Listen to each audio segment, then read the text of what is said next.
Don Quixote, Volume 1, by Miguel de Cervantes, Saavedra, translated by John Ormsby, Part 14, Chapter 41, in which the captive still continues his adventures. Before 15 days were over, our renegade had already purchased an excellent vessel with room for more than 30 persons, and to make the transaction safe and lend a colour to it, he thought it well to make, as he did, a voyage to a place called Cherchel, 20 leagues from Algiers, on the Oran side, where there is an extensive trade in dried figs. 2 or 3 times he made this voyage in company with the Tagarin already mentioned. The Moors of Aragon are called Tagarins in Barbary, and those of Granada Mudajars, but in the kingdom of Fez they call the Mudajars Elques, and they are the people the king chiefly employs in war. To proceed, every time he passed with his vessel, he anchored in a cove that was not 2 crossbow shots from the garden where Zoraida was waiting.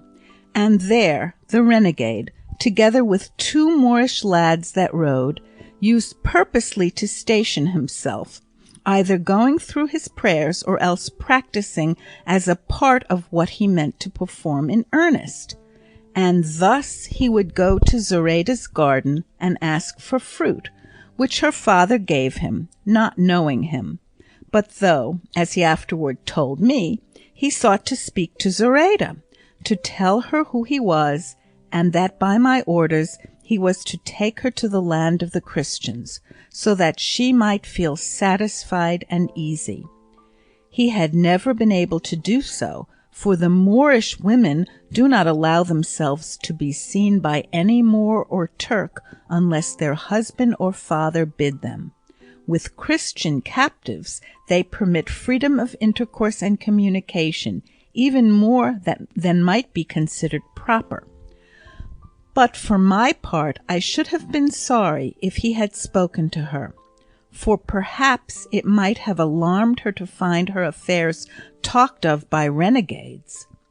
But God, who ordered it otherwise, afforded no opportunity for our renegade's well-meant purpose, and he, seeing how safely he could go to Cherchel and return, and anchor when and how and where he liked, and that the Tagarin, his partner, had no will but his, and that now I was ransomed, all we wanted was to find some Christians to row,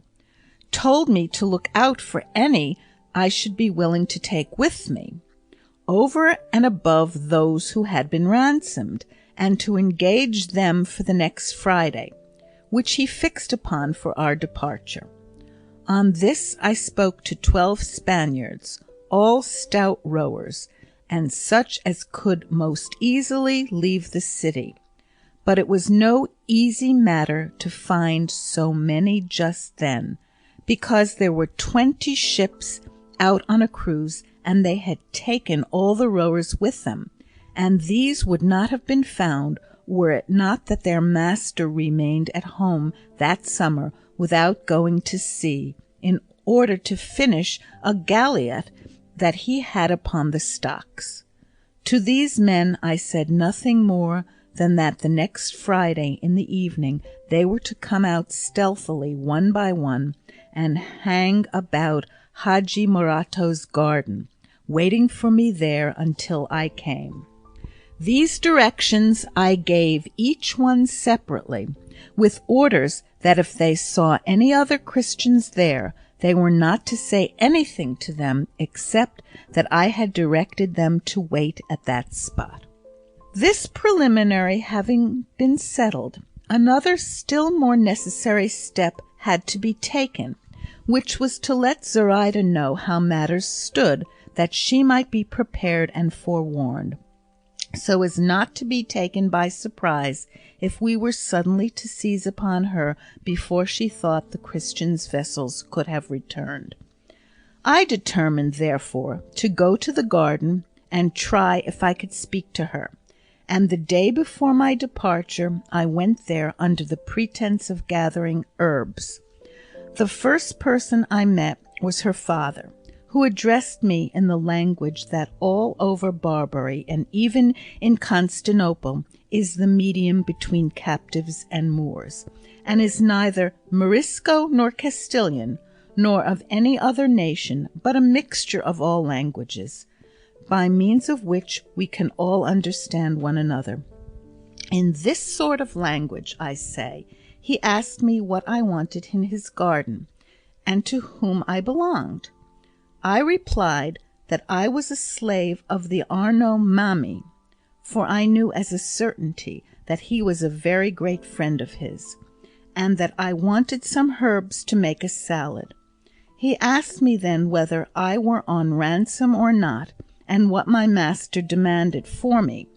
While these questions and answers were proceeding, the fair Zoraida, who had already perceived me some time before, came out of the house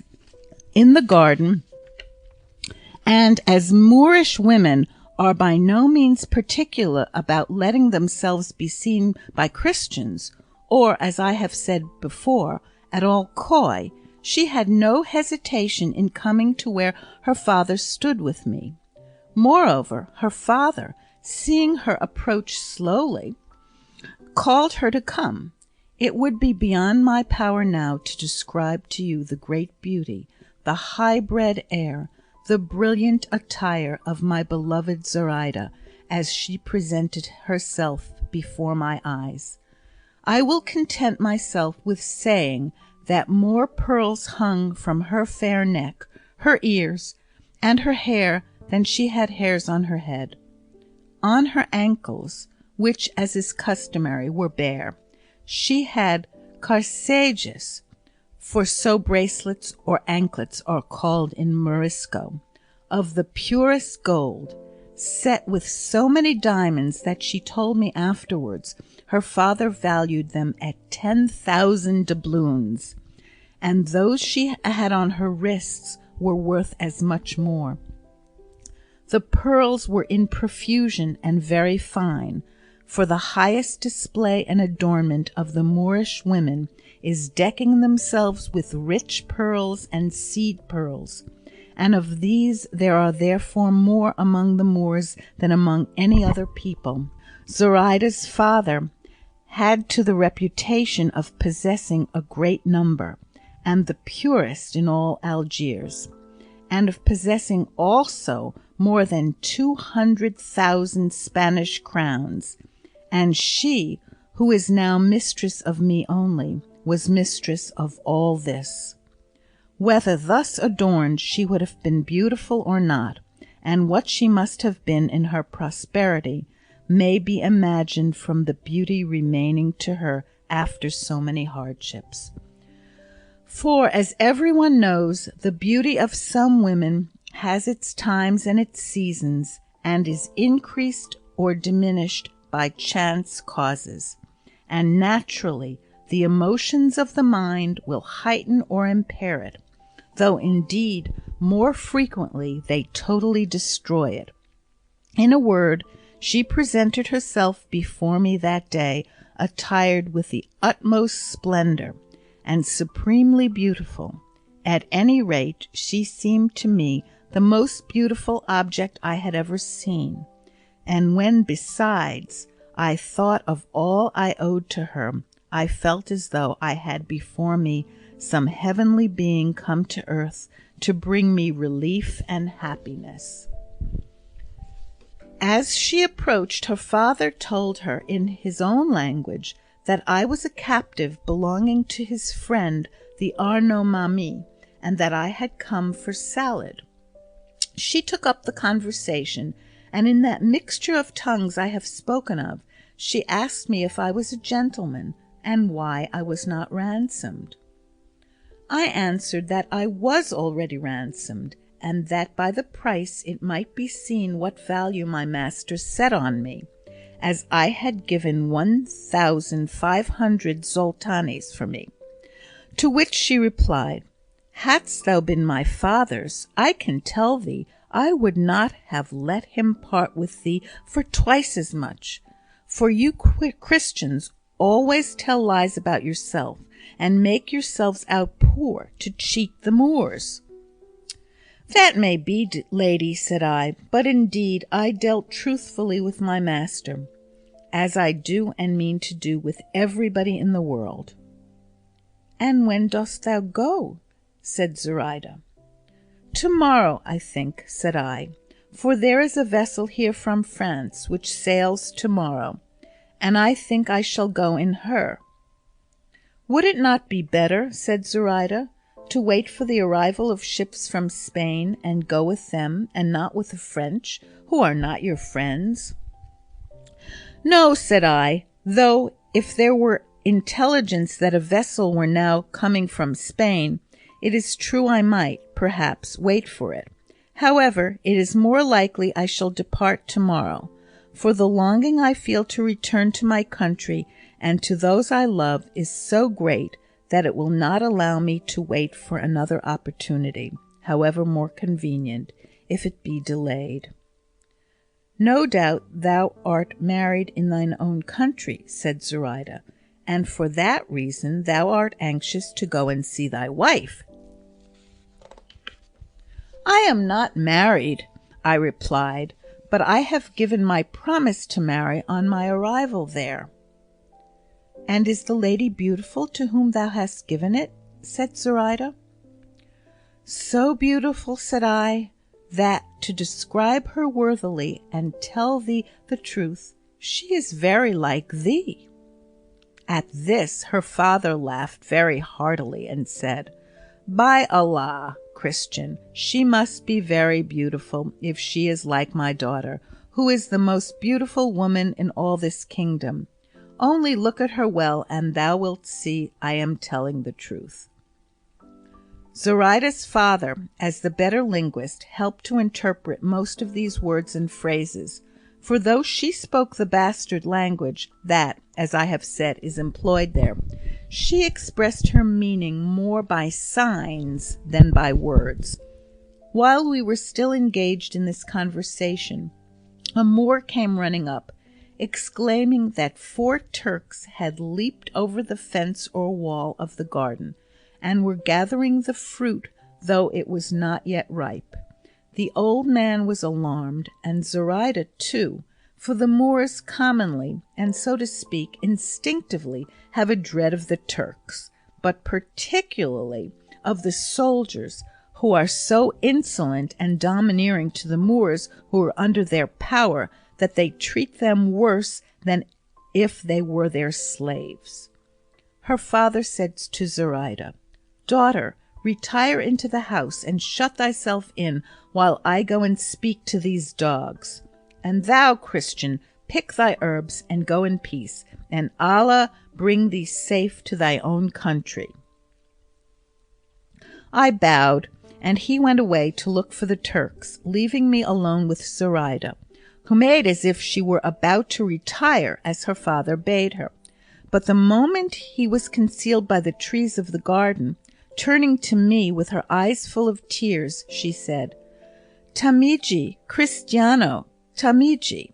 That is to say, Art thou going, Christian? Art thou going? I made answer, Yes, lady, but not without thee. Come what may, be on the watch for me on the next Juma, and be not alarmed when thou seest us, for most surely we shall go to the land of the Christians. This I said in such a way that she understood perfectly all that passed between us, and throwing her arm round my neck, she began with feeble steps to move towards the house. But as fate would have it, and it might have been very unfortunate if heaven had not otherwise ordered it, just as we were moving on in the manner and position I have described, with her arm round my neck, her father, as he returned after having sent away the Turks, saw how we were walking, and we perceived that he saw us. But Zoraida, ready and quick-witted, took care not to remove her arm from my neck, but on the contrary drew closer to me and laid her head on my breast, bending her knees a little and showing all the signs and tokens of fainting, while I at the same time made it seem as though I were supporting her against my will. Her father came running up to where we were, and seeing his daughter in this state, asked what was the matter with her. She, however, giving no answer, he said, "No doubt she has fainted in alarm at the entrance of those dogs." And taking her from mine, he drew her to his own breast, while she, sighing, her eyes still wet with tears, said again, "Amici, Cristiano, amici, go, Christian, go." To this her father replied, "There is no need, daughter, for the Christian to go, for he has done thee no harm, and the Turks have now gone. Feel no alarm, there is nothing to hurt thee, for, as I say, the Turks at my request have gone back the way they came." "It was they who terrified her, as thou hast said, señor," said I to her father. "But since she tells me to go, I have no wish to displease her. Peace be with thee, and with thy leave I will come back to this garden for herbs, if need be, for my master says there are nowhere better herbs for salad than here." "Come back for any thou hast need of," replied Haji Murato, "for my daughter does not speak thus because she is displeased with thee or any Christian. She only meant that the Turks should go, not thou, or that it was time for thee to look for thy herbs."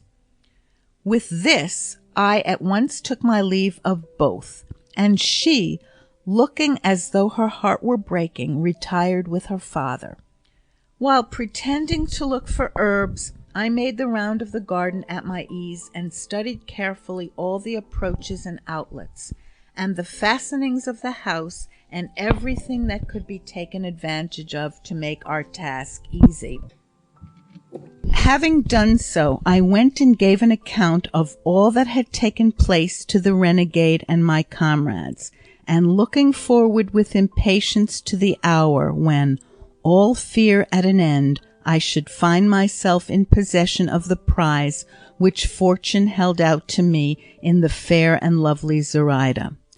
The time passed at length, and the appointed day we so longed for arrived, and all following out the arrangement and plan which, after careful consideration and many a long discussion, we had decided upon, we succeeded as fully as we could have wished, for on the Friday following the day upon which I spoke to Zoraida in the garden, the renegade anchored his vessel at nightfall, almost opposite the spot where she was. The Christians who were to row were ready and in hiding in different places round about, all waiting for me, anxious and elated, and eager to attack the vessel they had before their eyes, for they did not know the renegade's plan, but expected that they were to gain their liberty by force of arms and by killing the Moors who were on board the vessel. As soon, then, as I and my comrades made our appearance, all those that were in hiding, seeing us, came and joined us. It was now the time when the city gates are shut, and there was no one to be seen in all the space outside.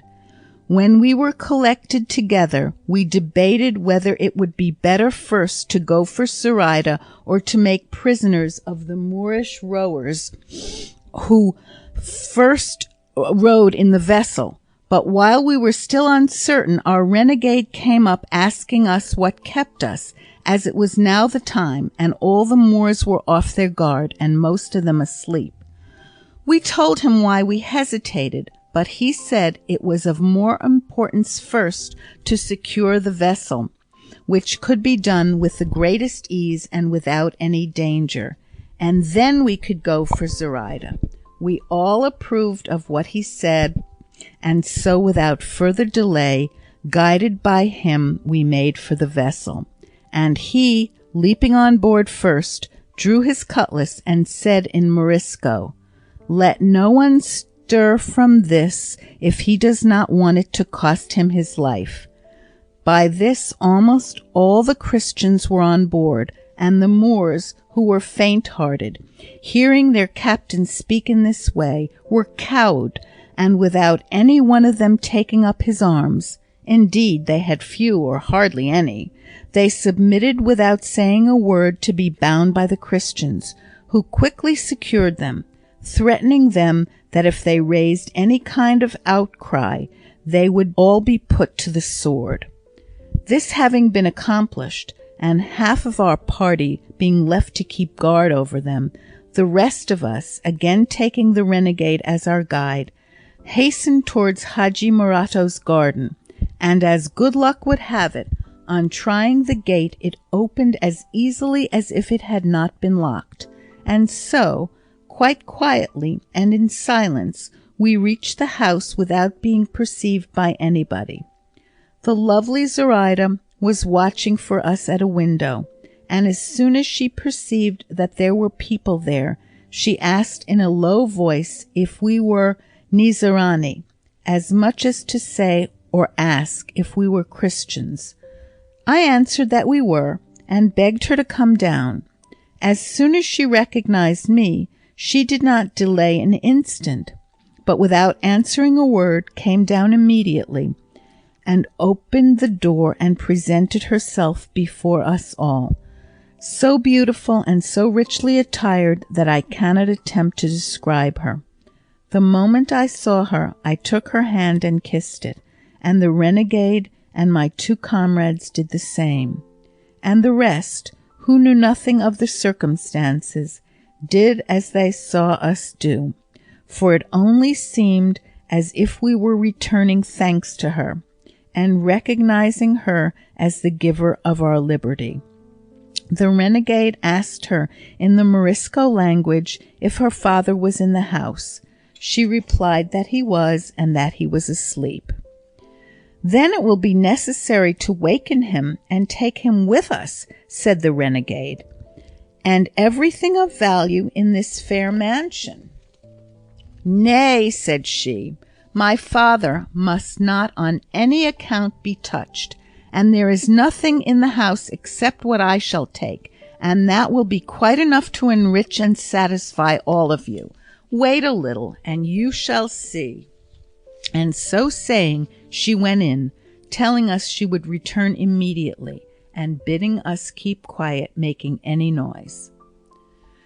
I asked the renegade what had passed between them, and when he told me, I declared that nothing should be done except in accordance with the wishes of Zoraida, who now came back with a little trunk so full of gold crowns that she could scarcely carry it. Unfortunately, her father awoke while this was going on, and hearing a noise in the garden, came to the window, and at once perceiving that all those who were there were Christians, raising a prodigiously loud outcry, he began to call out in Arabic, "Christians, Christians! Thieves, thieves!" by which cries we were all thrown into the greatest fear and embarrassment. But the renegade, seeing the danger we were in and how important it was for him to effect his purpose before we were heard, mounted with the utmost quickness to where Haji Morato was, and with him went some of our party. I, however, did not dare leave Zoraida, who had fallen almost fainting in my arms.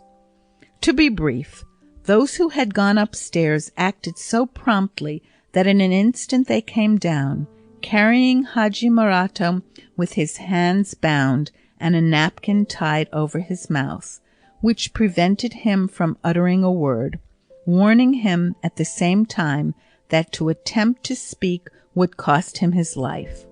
When his daughter caught sight of him, she covered her eyes so as not to see him, and her father was horror-stricken, not knowing how willingly she had placed herself in our hands. But it was now most essential for us to be on the move, and carefully and quickly we regained the vessel,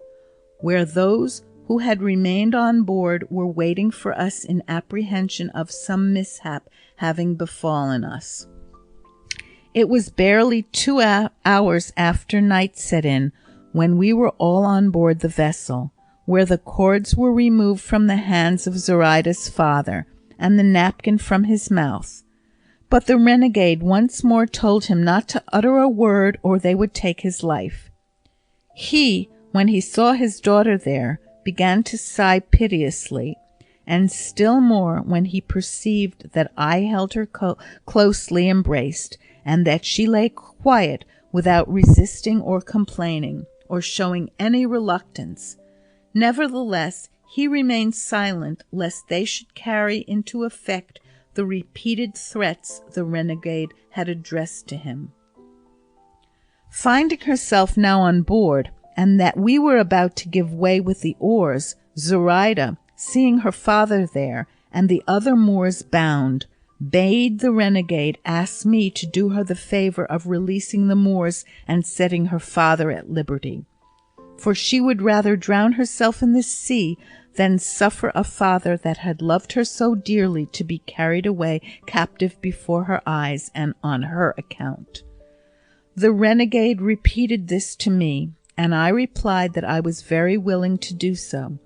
But he replied that it was not advisable, because if they were left there, they would at once raise the country and stir up the city and lead to the dispatch of swift cruisers in pursuit, and our being taken by land or sea without any possibility of escape,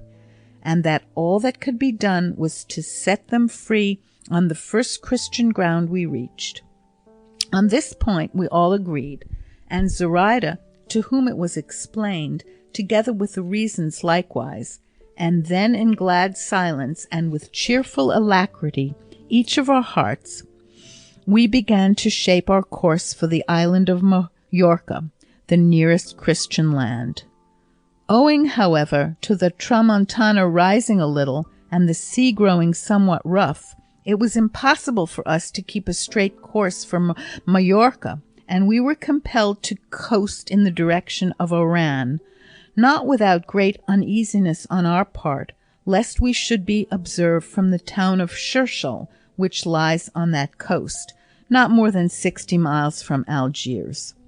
Moreover, we were afraid of meeting on that course one of the galliots that usually come with goods from Tetuan, although each of us for himself and all of us together felt confident that, if we were to meet a merchant galliot, so that it were not a cruiser, not only should we not be lost, but that we should take a vessel in which we could more safely accomplish our voyage.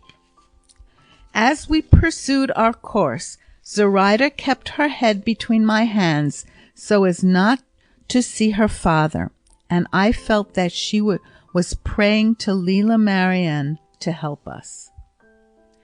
We might have made about 30 miles when daybreak found us some 3 musket shots off the land, which seemed to us deserted, and without anyone to see us. For all that, however, by hard rowing, we put out a little to sea, for it was now somewhat calmer, and having gained about 2 leagues, the word was given to row by batches, while we ate something, for the vessel was well provided, but the rowers said it was not a time to take any rest. Let food be served out to those who were not rowing, but they would not leave their oars on any account. This was done, but now a stiff breeze began to blow, which obliged us to leave off rowing and to make sail at once and steer for Oran, as it was impossible to make any other course. All this was done very promptly, and under sail we ran more than 8 miles an hour without any fear, except that of coming across some vessel out on a roving expedition. We gave the Moorish rowers some food, and the renegade comforted them by telling them that they were not held as captives, as we should set them free on the first opportunity. The same was said to Zoraida's father, who replied, "Anything else, Christian, I might hope for or think likely from your generosity and good behavior. But do not think me so simple as to imagine you will give me my liberty, for you would never have exposed yourself to the danger of depriving me of it only to restore it to me so generously, especially as you know who I am and the sum you may expect to receive on restoring it. And if you will only name that, I here offer you all you require for myself and for my unhappy daughter there, or else for her alone, for she is the greatest and most precious part of my soul." As he said this, he began to weep so bitterly that he filled us all with compassion and forced Zoraida to look at him. And when she saw him weeping, she was so moved that she rose from my feet and ran to throw her arms round him. And pressing her face to his, they both gave way to such an outburst of tears that several of us were constrained to keep them company. But when her father saw her in full dress and with all her jewels about her, he said to her in his own language, "What means this, my daughter? Last night, before this terrible misfortune in which we are plunged befell us, I saw thee in thy everyday and indoor garments, and now, without having had time to attire thyself, and without my bringing thee any joyful tidings to furnish an occasion for adorning and bedecking thyself, I see thee arrayed in the finest attire it would be in my power to give thee when fortune was most kind to us. Answer me this, for it causes me greater anxiety and surprise than even this misfortune itself." The renegade interpreted to us what the Moor said to his daughter. She, however, returned him no answer. But when he observed in one corner of the vessel the little trunk in which she used to keep her jewels, which he well knew he had left in Algiers and had not brought to the garden, he was still more amazed, and asked her how that trunk had come into our hands, and what there was in it.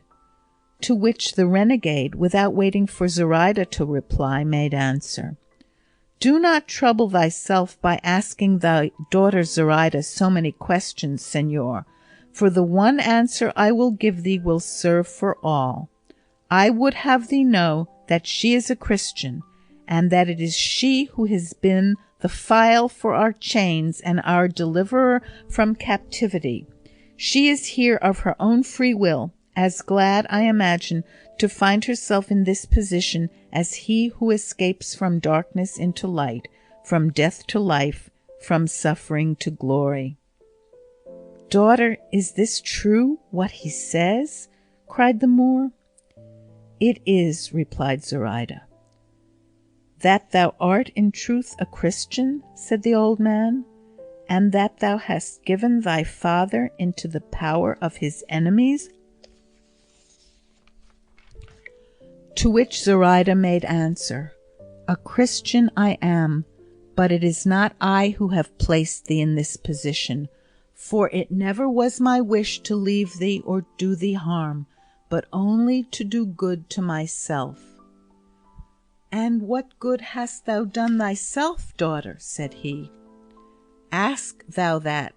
said she, "of Lela Marianne, for she can tell thee better than I." The Moor had hardly heard these words when with marvellous quickness he flung himself head foremost into the sea, where no doubt he would have been drowned, had not the long and full dress he wore held him up for a little on the surface of the water. Zoraida cried aloud to us to save him, and we were all hastened to help, and seizing him by his robe, we drew him in half drowned and insensible, at which Zoraida was in such distress that she wept over him as piteously and bitterly as though he were already dead. We turned him upon his face, and he voided a great quantity of water, and at the end of 2 hours came to himself. Meanwhile, The wind having changed, we were compelled to head for the land and ply our oars to avoid being driven on shore. But it was our good fortune to reach a creek that lies on one side of a small promontory or cape, called by the Moors that of the Cava Rumia, which in our language means the wicked Christian woman. For it is a tradition among them that La Cava, through which Spain was lost, lies buried at that spot, Cava in their language meaning wicked woman, and Rumia Christian. Moreover, they count it unlucky to anchor there when necessity compels them, and they never do so otherwise. For us, however, it was not the resting place of the wicked woman, but a haven of safety for our relief, so much had the sea now got up. We posted a lookout on shore, and never let the oars out of our hands, and ate of the stores the renegade had laid in, imploring God and Our Lady with all our hearts to help and protect us, that we might give a happy ending to a beginning so prosperous. At the entreaty of Zoraida, orders were given to set on shore her father and the other Moors who were still bound, for she could not endure, nor could her tender heart bear to see her father in bonds, and her fellow countrymen prisoners before her eyes. We promised her to do this at the moment of departure, for as it was uninhabited, we ran no risk in releasing them that place. Our prayers were not so far in vain as to be unheard by heaven, for after a while the wind changed in our favour and made the sea calm, inviting us once more to resume our voyage with a good heart. Seeing this, we unbound the Moors, and one by one put them on shore, at which they were filled with amazement. But when we came to land Zoraida's father, who had now completely recovered his senses, he said, "Why is it, think ye, Christians, that this wicked woman is rejoiced at your giving me my liberty? Think ye it is because of the affection she bears me? Nay, verily, it is only because of the hindrance my presence offers to the execution of her base designs. And think not that it is her belief that yours is better than ours, and that has led her to change her religion. It is only because she knows that immodesty is more freely practised in your country than in ours." Then turning to Zoraida, while I and another of the Christians held him fast by both arms, lest he should do some mad act, he said to her, "Infamous girl, misguided maiden, whether in thy blindness and madness art thou going in the hands of these dogs, our natural enemies? Cursed be the hour when I begot thee, cursed the luxury and indulgence in which I reared thee." But seeing that he was not likely soon to cease, I made haste to put him on shore, and thence he continued his maledictions and lamentations aloud, calling on Mohammed to pray to Allah to destroy us, to confound us, to make an end of us, and when, in consequence of having made sail, we could no longer hear what he said, we could see what he did, how he plucked out his beard and tore his hair and lay writhing on the ground. But once he raised his voice to such a pitch that we were able to hear what he said. "Come back, dear daughter, come back to shore. I forgive thee all. Let those men have the money, for it is theirs now, and come back to comfort thy sorrowing father, who will yield up his life on this barren strand if thou dost leave him." All this Zoraida heard, and heard with sorrow and tears, and all she could say in answer was, "Allah grant that Layla Marianne, who has made me become a Christian, give thee comfort in thy sorrow, my father.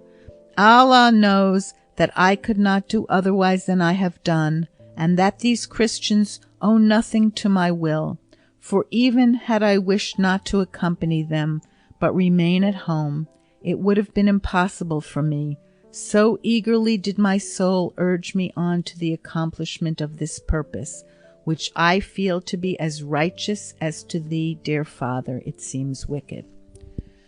But neither could her father hear her, nor we see him when she said this. And so, while I consoled Zoraida, we turned our attention to our voyage, in which a breeze from the right point so favoured us that we made sure of finding ourselves off the coast of Spain on the morrow by daybreak.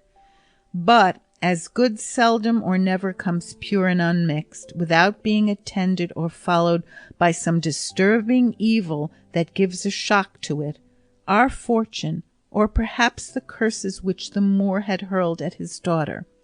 for whatever kind of father they may come from, these are always to be dreaded, brought it about that when we were now in mid-sea, and the night about 3 hours spent, as we were running with all sails set and oars lashed, for the favouring breeze saved us the trouble of using them, we saw by the light of the moon, which shone brilliantly, a square-rigged vessel in full sail close to us, luffing up and standing across our course, and so close that we had to strike sail to avoid running foul of her, while they too put the helm hard up to let us pass. They came to the side of the ship to ask who we were, whither we were bound, and whence we came. But as they asked this in French, our renegade said, "Let no one answer, for no doubt these are French corsairs who plunder all comers." Acting on this warning, no one answered a word, but after we had gone a little ahead, and the vessel was now lying to leeward, suddenly they fired 2 guns, and apparently both loaded with chain shot, for with one they cut our mast in half and brought down both it and the sail into the sea, and the other, discharged at the same moment, sent a ball into our vessel amidship, staving her in completely, but without doing any further damage. We, however, finding ourselves sinking, began to shout for help, and call upon those in the ship to pick us up as we were beginning to fill. Then they lay to, and lowering a skiff or boat, as many as 12 Frenchmen, well armed with matchlocks, and all their matches burning, got into it and came alongside, and seeing how few we were, and that our vessel was going down, they took us in, telling us that this had come to us through our incivility in not giving them an answer. Our renegade took the trunk containing Zoraida's wealth, and dropped it into the sea without any one perceiving what he did. In short, we went on board with a Frenchman, who, after having ascertained all they wanted to know about us, rifled us of everything we had, as if they had been our bitterest enemies, and from Zoraida they took even the anklets she wore on her feet. But the distress they caused her did not distress me so much as the fear that I was in that from robbing her of her rich and precious jewels they would proceed to rob her of the most precious jewel that she valued more than all. The desires, however, of those people do not go beyond money, but of that their covetousness is insatiable, and on this occasion it was carried to such a pitch that they would have taken even the clothes we wore as captives if they had been worth anything to them. It was the advice of some of them to throw us all into the sea wrapped up in a sail, for their purpose was to trade at some of the ports of Spain, giving themselves out as Bretons, and if they brought us alive they would be punished as soon as the robbery was discovered. But the captain, who was the one who had plundered my beloved Zoraida, said he was satisfied with the prize he had got, and that he would not touch at any Spanish port, but pass the Straits of Gibraltar by night, or as best he could, and make for La Rochelle, from which he had sailed. So they agreed by common consent to give us the skiff belonging to their ship, and all we required for the short voyage that remained to us. And this they did the next day, on coming in sight of the Spanish coast, with which, and the joy we felt, all our sufferings and miseries were as completely forgotten as if they had never been endured by us. Such is the delight of recovering lost liberty.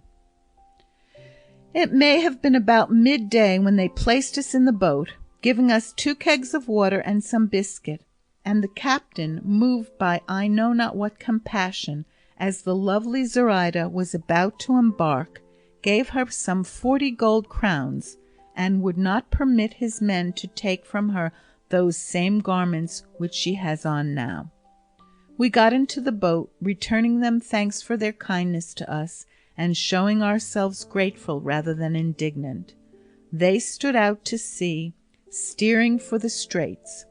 We, without looking to any compass save the land we had before us, set ourselves to the row with such energy that by sunset we were so near that we might easily, we thought, land before the night was far advanced. But as the moon did not show that night, and the sky was clouded, and as we knew not whereabouts we were, it did not seem to us a prudent thing to make for the shore, as several of us advised, saying we ought to run ourselves ashore, even if it were on rocks and far from any habitation, for in this way we should be relieved from the apprehensions we naturally felt of the prowling vessels of the Tetuan corsairs, who leave Barbary at nightfall, and are on the Spanish coast by daybreak, where they commonly take some prize, and then go home to sleep in their own houses. But of the conflicting counsels, the one which was adopted was that we should approach gradually, and land where we could if the sea were calm enough to permit us. This was done, and a little before midnight we drew near to the foot of a huge and lofty mountain, not so close to the sea but that it left a narrow space on which to land conveniently. We ran our boat up on the sand, and all sprang out and kissed the ground, and with tears of joyful satisfaction returned thanks to God our Lord for all his incomparable goodness to us on our voyage. We took out of the boat the provisions it contained, and drew it up on the shore, and then climbed a long way up the mountain, for even there we could not feel easy in our hearts, or persuade ourselves that it was the Christian soil that was now under our feet. The dawn came more slowly, I think, than we could have wished. We completed the ascent in order to see if from the summit any habitation or any shepherds' huts could be discovered, but strain our eyes as we might, neither dwelling nor human being, nor path nor road could we perceive. However, we determined to push on farther, as it could not but be that ere long we must see someone who could tell us where we were. But what distressed me most was to see Zoraida going on foot over that rough ground, for though I once carried her on my shoulders, she was more wearied by my weariness than rested by the rest, and so she would never again allow me to undergo the exertion, and went on very patiently and cheerfully, while I led her by the hand.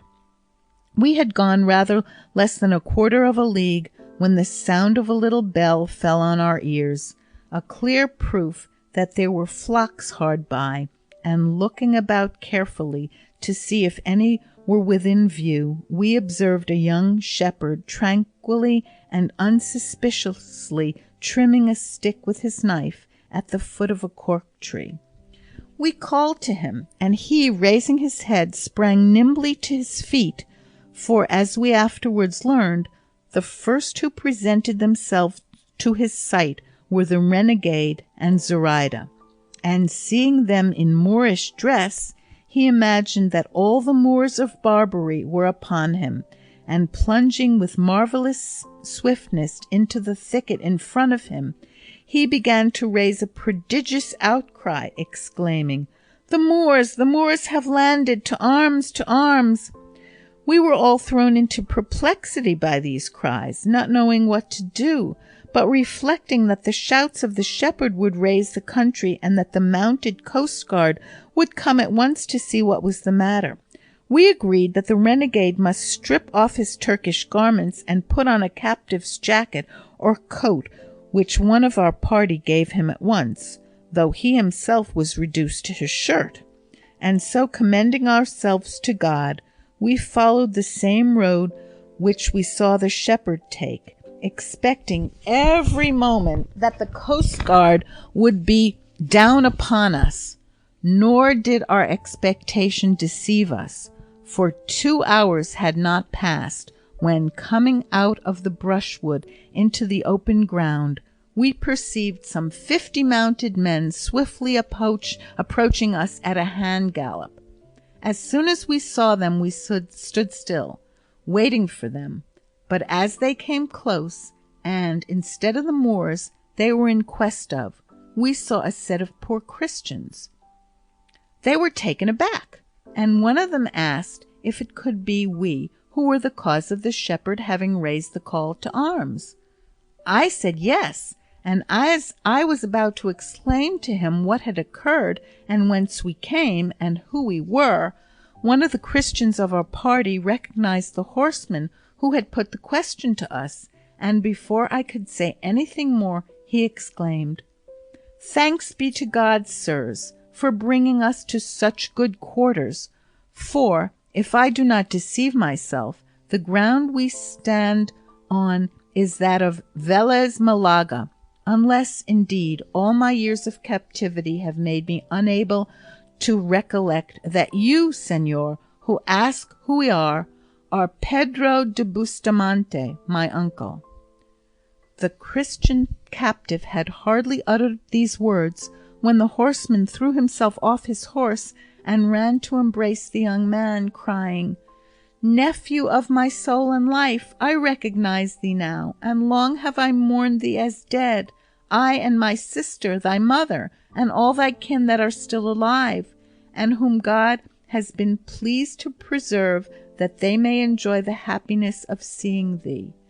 We knew long since that thou wert in Algiers, and from the appearance of thy garments and those of all this company, I conclude that ye have had a miraculous restoration to liberty." "It is true," replied the young man, "and by we will tell you all." As soon as the horsemen understood that we were Christian captives, they dismounted from their horses, and each offered his to carry us to the city of Velez Malaga, which was 1.5 leagues distant. Some of them went to bring the boat to the city, we having told them where we had left it. Others took us up behind them, and Zoraida was placed on the horse of the young man's uncle. The whole town came out to meet us, for they had by this time heard of our arrival from one who had gone on in advance. They were not astonished to see liberated captives or captive Moors, for people on that coast are well used to see both one and the other, but they were astonished at the beauty of Zoraida, which was just then heightened, as well by the exertion of travelling as by the joy of finding herself on Christian soil, and relieved of all fear of being lost. For this had brought such a glow upon her face, that unless my affection for her were deceiving me, I would venture to say that there was not a more beautiful creature in the world, at least that I had ever seen. We went straight to the church to return thanks to God for the mercies we had received, and when Zoraida entered it, she said there were faces there like Lela Marian's. We told her they were her images, and as well as he could, the renegade explained to her what they meant, that she might adore them as if each of them were the very same Lela Marian that had spoken to her, and she, having great intelligence and a quick and clear instinct, understood at once all he said to her about them. Thence they took us away and distributed us all in different houses in the town. But as for the renegade Zoraida and myself, the Christian who came with us brought us to the house of his parents, who had a fair share of the gifts of fortune, and treated us with as much kindness as they did their own son. We remained 6 days in Velez, at the end of which the renegade, having informed himself of all that was requisite for him to do, set out for the city of Granada to restore himself to the sacred bosom of the Church through the medium of the Holy Inquisition.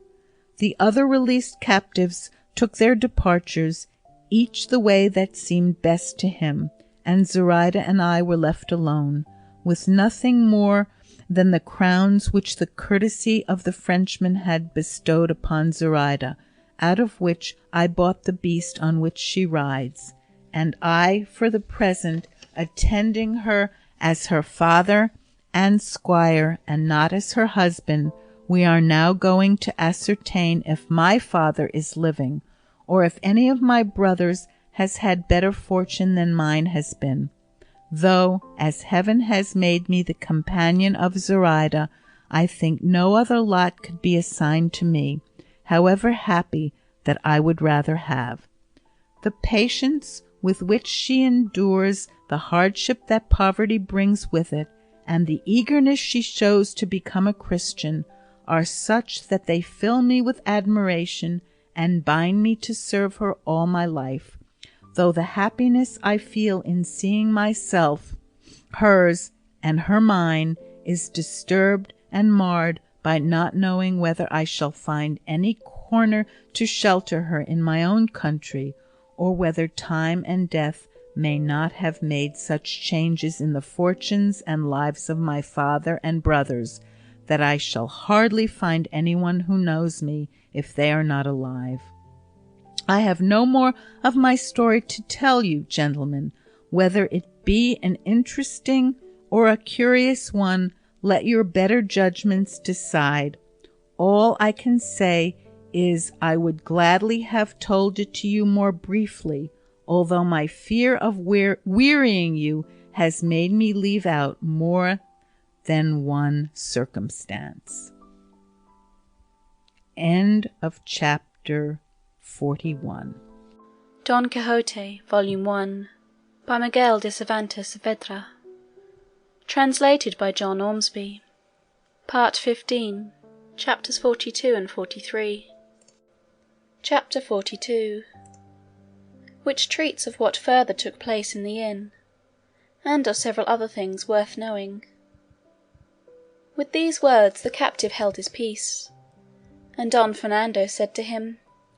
"In truth, captain, the manner in which you have related this remarkable adventure has been such as befitted the novelty and strangeness of the matter. The whole story is curious and uncommon, and abounds with incidents that fill the hearers with wonder and astonishment, and so great is the pleasure we have found in listening to it, that we should be glad if it were to begin again, even though tomorrow were to find us still occupied with the same tale." And while he said this, Cardenio and the rest of them offered to be of service to him in any way that lay in their power, and in words and language so kindly and sincere, that the captain was much gratified by their good will. In particular, Don Fernando offered, if he would go back with him, to get his brother the Marquis to become godfather at the baptism of Zoraida, and on his own part to provide him with the means of making his appearance in his own country with the credit and comfort he was entitled to. For all this the captive returned thanks very courteously, although he would not accept any of their generous offers. By this time night closed in, and as it did, there came up to the inn a coach attended by some men on horseback, who demanded accommodation, to which the landlady replied that there was not a hand's breadth of the whole inn unoccupied. "Still, for all that," said one of those who had entered on horseback,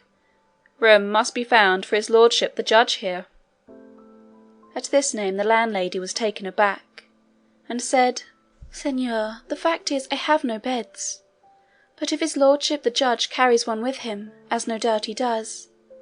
let him come in and welcome, for my husband and I will give up our room to accommodate his worship."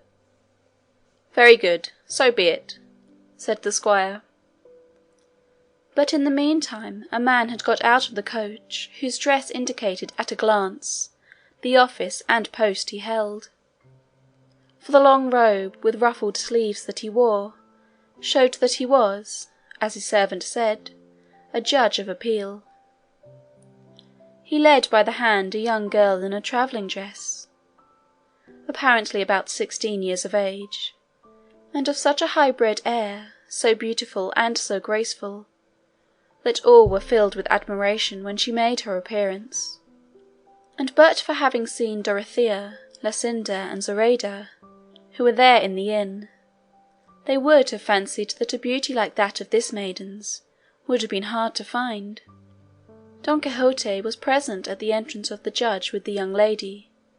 and as soon as he saw him he said, "Your worship may with confidence enter and take your ease in this castle, for though the accommodation be scanty and poor, there are no quarters so cramped or inconvenient that they cannot make room for arms and letters. Above all, if arms and letters have beauty for a guide and leader, as letters represented by your worship have in this fair maiden, to whom not only ought castles to throw themselves open and yield themselves up, but rocks should rend themselves asunder, and mountains divide and bow themselves down to give her a reception. Enter, your worship, I say, into this paradise, for here you will find stars and suns to accompany the heaven your worship brings with you. Here you will find arms in their supreme excellence, and beauty in its highest perfection." The judge was struck with amazement at the language of Don Quixote, whom he scrutinized very carefully, no less astonished by his figure than by his talk.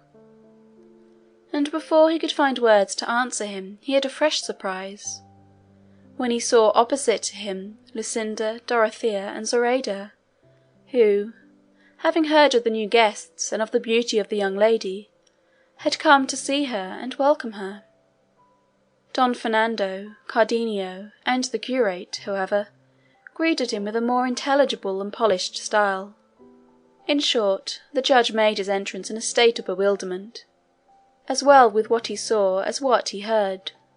and the fair ladies of the inn gave the fair damsel a cordial welcome. On the whole he could perceive that all who were there were people of quality, but with the figure, countenance, and bearing of Don Quixote he was at his wits' end,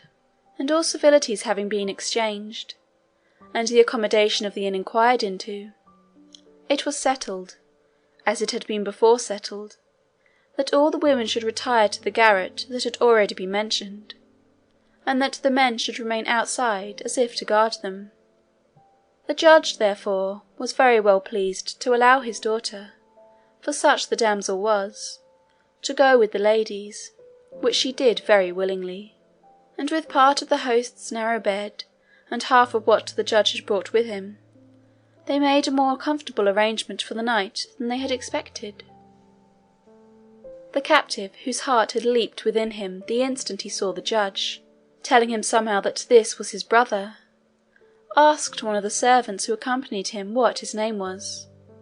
and whether he knew from what part of the country he came. The servant replied that he was called the licentiate Juan Perez de Viedma, and that he had heard it said he came from a village in the mountains of Leon. From this statement, and what he himself had seen, he felt convinced that this was his brother, who had adopted letters by his father's advice, and excited and rejoiced, he called Don Fernando and Cardenio and the curate aside, and told them how the matter stood, assuring them that the judge was his brother. The servant had further informed him that he was now going to the Indies, with the appointment of judge of the Supreme Court of Mexico, and he had learned likewise that the young lady was his daughter, whose mother had died in giving birth to her, and that he was very rich in consequence of the dowry left to him with the daughter. He asked their advice as to what means he should adopt to make himself known. or to ascertain beforehand whether, when he had made himself known, his brother, seeing him so poor, would be ashamed of him, or would receive him with a warm heart. "Leave it to me to find out that," said the curate, "though there is no reason for supposing, Señor Capitan, that you will not be kindly received, because the worth and wisdom that your brother's bearing shows him to possess do not make it likely that he would have proved haughty or insensible, or that he would not know how to estimate the accidents of fortune at their proper value." "Still," said the captain, "I would not make myself known abruptly, but in some indirect way." "I have told you already," said the curate, "that I will manage it in a way to satisfy us all." By the time supper was ready, and they all took their seats at the table, except the captive, and the ladies who supped by themselves in their own room, in the middle of supper the curate said, "I heard a comrade of your worship's name, Señor Judge, in Constantinople, where I was a captive for several years, and that same comrade was one of the stoutest soldiers and captains in the whole Spanish infantry, but he had as large a share of misfortune as he had of gallantry and courage." "And how was the captain called, señor?" asked the judge. "He was called Ruy Perez de Viedma," replied the curate, "and he was born in a village in the mountains of Leon." And he mentioned a circumstance connected with his father and his brothers which, had it not been told me by so truthful a man as he was, I should have set down as one of those fables the old women tell over the fire in winter. For he said his father had divided his property among his 3 sons, and had addressed words of advice to them sounder than any of Cato's. But I can say this much, that the choice he made of going to the wars was attended with such success, that by his gallant conduct and courage, and without any help save his own merit, he rose in a few years to be captain of infantry, and to see himself on the high road, and in position to be given the command of a corps before long. But fortune was against him, for where he might have expected her favour he lost it, and with it his liberty, on that glorious day when so many received theirs, at the battle of Lepanto. I lost mine at the Goletta, and after a variety of adventures we found ourselves comrades at Constantinople. Thence he went to Algiers, where he met with one of the most extraordinary adventures that ever befell anyone in the world. Here the curate went on to relate briefly his brother's adventure with Zoraida, to all which the judge gave such an attentive hearing that he never before had been so much of a hearer. The curate, however, only went so far as to describe how the Frenchmen plundered those who were in the boat, and the poverty and distress in which his comrade and the fair Moor were left, of whom he said he had not been able to learn what became of them, or whether they had reached Spain, or been carried to France by the Frenchmen. The captain, standing a little to one side, was listening to all the curate said, and watching every movement of his brother, who, as soon as he perceived the curate had made an end to his story, gave a deep sigh, and said with his eyes full of tears, "Oh, señor, if you only knew what news you have given me, and how it comes home to me, making me show I feel it with these tears that spring from my eyes in spite of all my worldly wisdom and self-restraint. That brave captain that you speak of is my eldest brother, who, being of a bolder and loftier mind than my other brother or myself, chose the honourable and worthy calling of arms, which was one of the 3 careers our father proposed to us, as your comrade mentioned in that fable you thought he was telling you. I followed that of letters, in which God and my own exertions have raised me to the position in which you see me. My second brother is in Peru, so wealthy that with what he has sent to my father and to me he has fully repaid the portion he took with him, and has even furnished my father's hands with the means of gratifying his natural generosity, while I too have been enabled to pursue my studies in a more becoming and creditable fashion, and so to attain my present standing. My father is still alive, though dying with anxiety to hear of his eldest son, and you praise God unceasingly that death may not close his eyes until he has looked upon those of his son. But with regard to him, what surprises me is, that having so much common sense as he had, he should have neglected to give any intelligence about himself, either in his troubles and sufferings, or in his prosperity. For if his father or any of us had known of his condition, he need not have waited for that miracle of the reed to obtain his ransom. But what now disquiets me is the uncertainty whether those Frenchmen may have restored him to liberty, or murdered him to hide the robbery. All this will make me continue my journey, not with the satisfaction in which I began it, but in the deepest melancholy and sadness.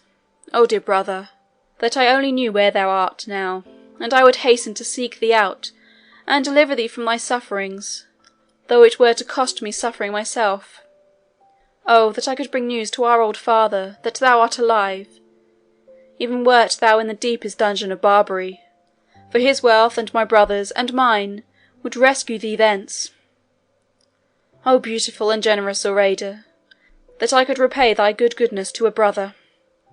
that I could be present at the new birth of thy soul, and at thy bridal that would give us all such happiness." All this and more the judge uttered with such deep emotion at the news he had received of his brother, that all who heard him shared in it, showing their sympathy with his sorrow. The curate, seeing then how well he had succeeded in carrying out his purpose and the captain's wishes, had no desire to keep them unhappy any longer.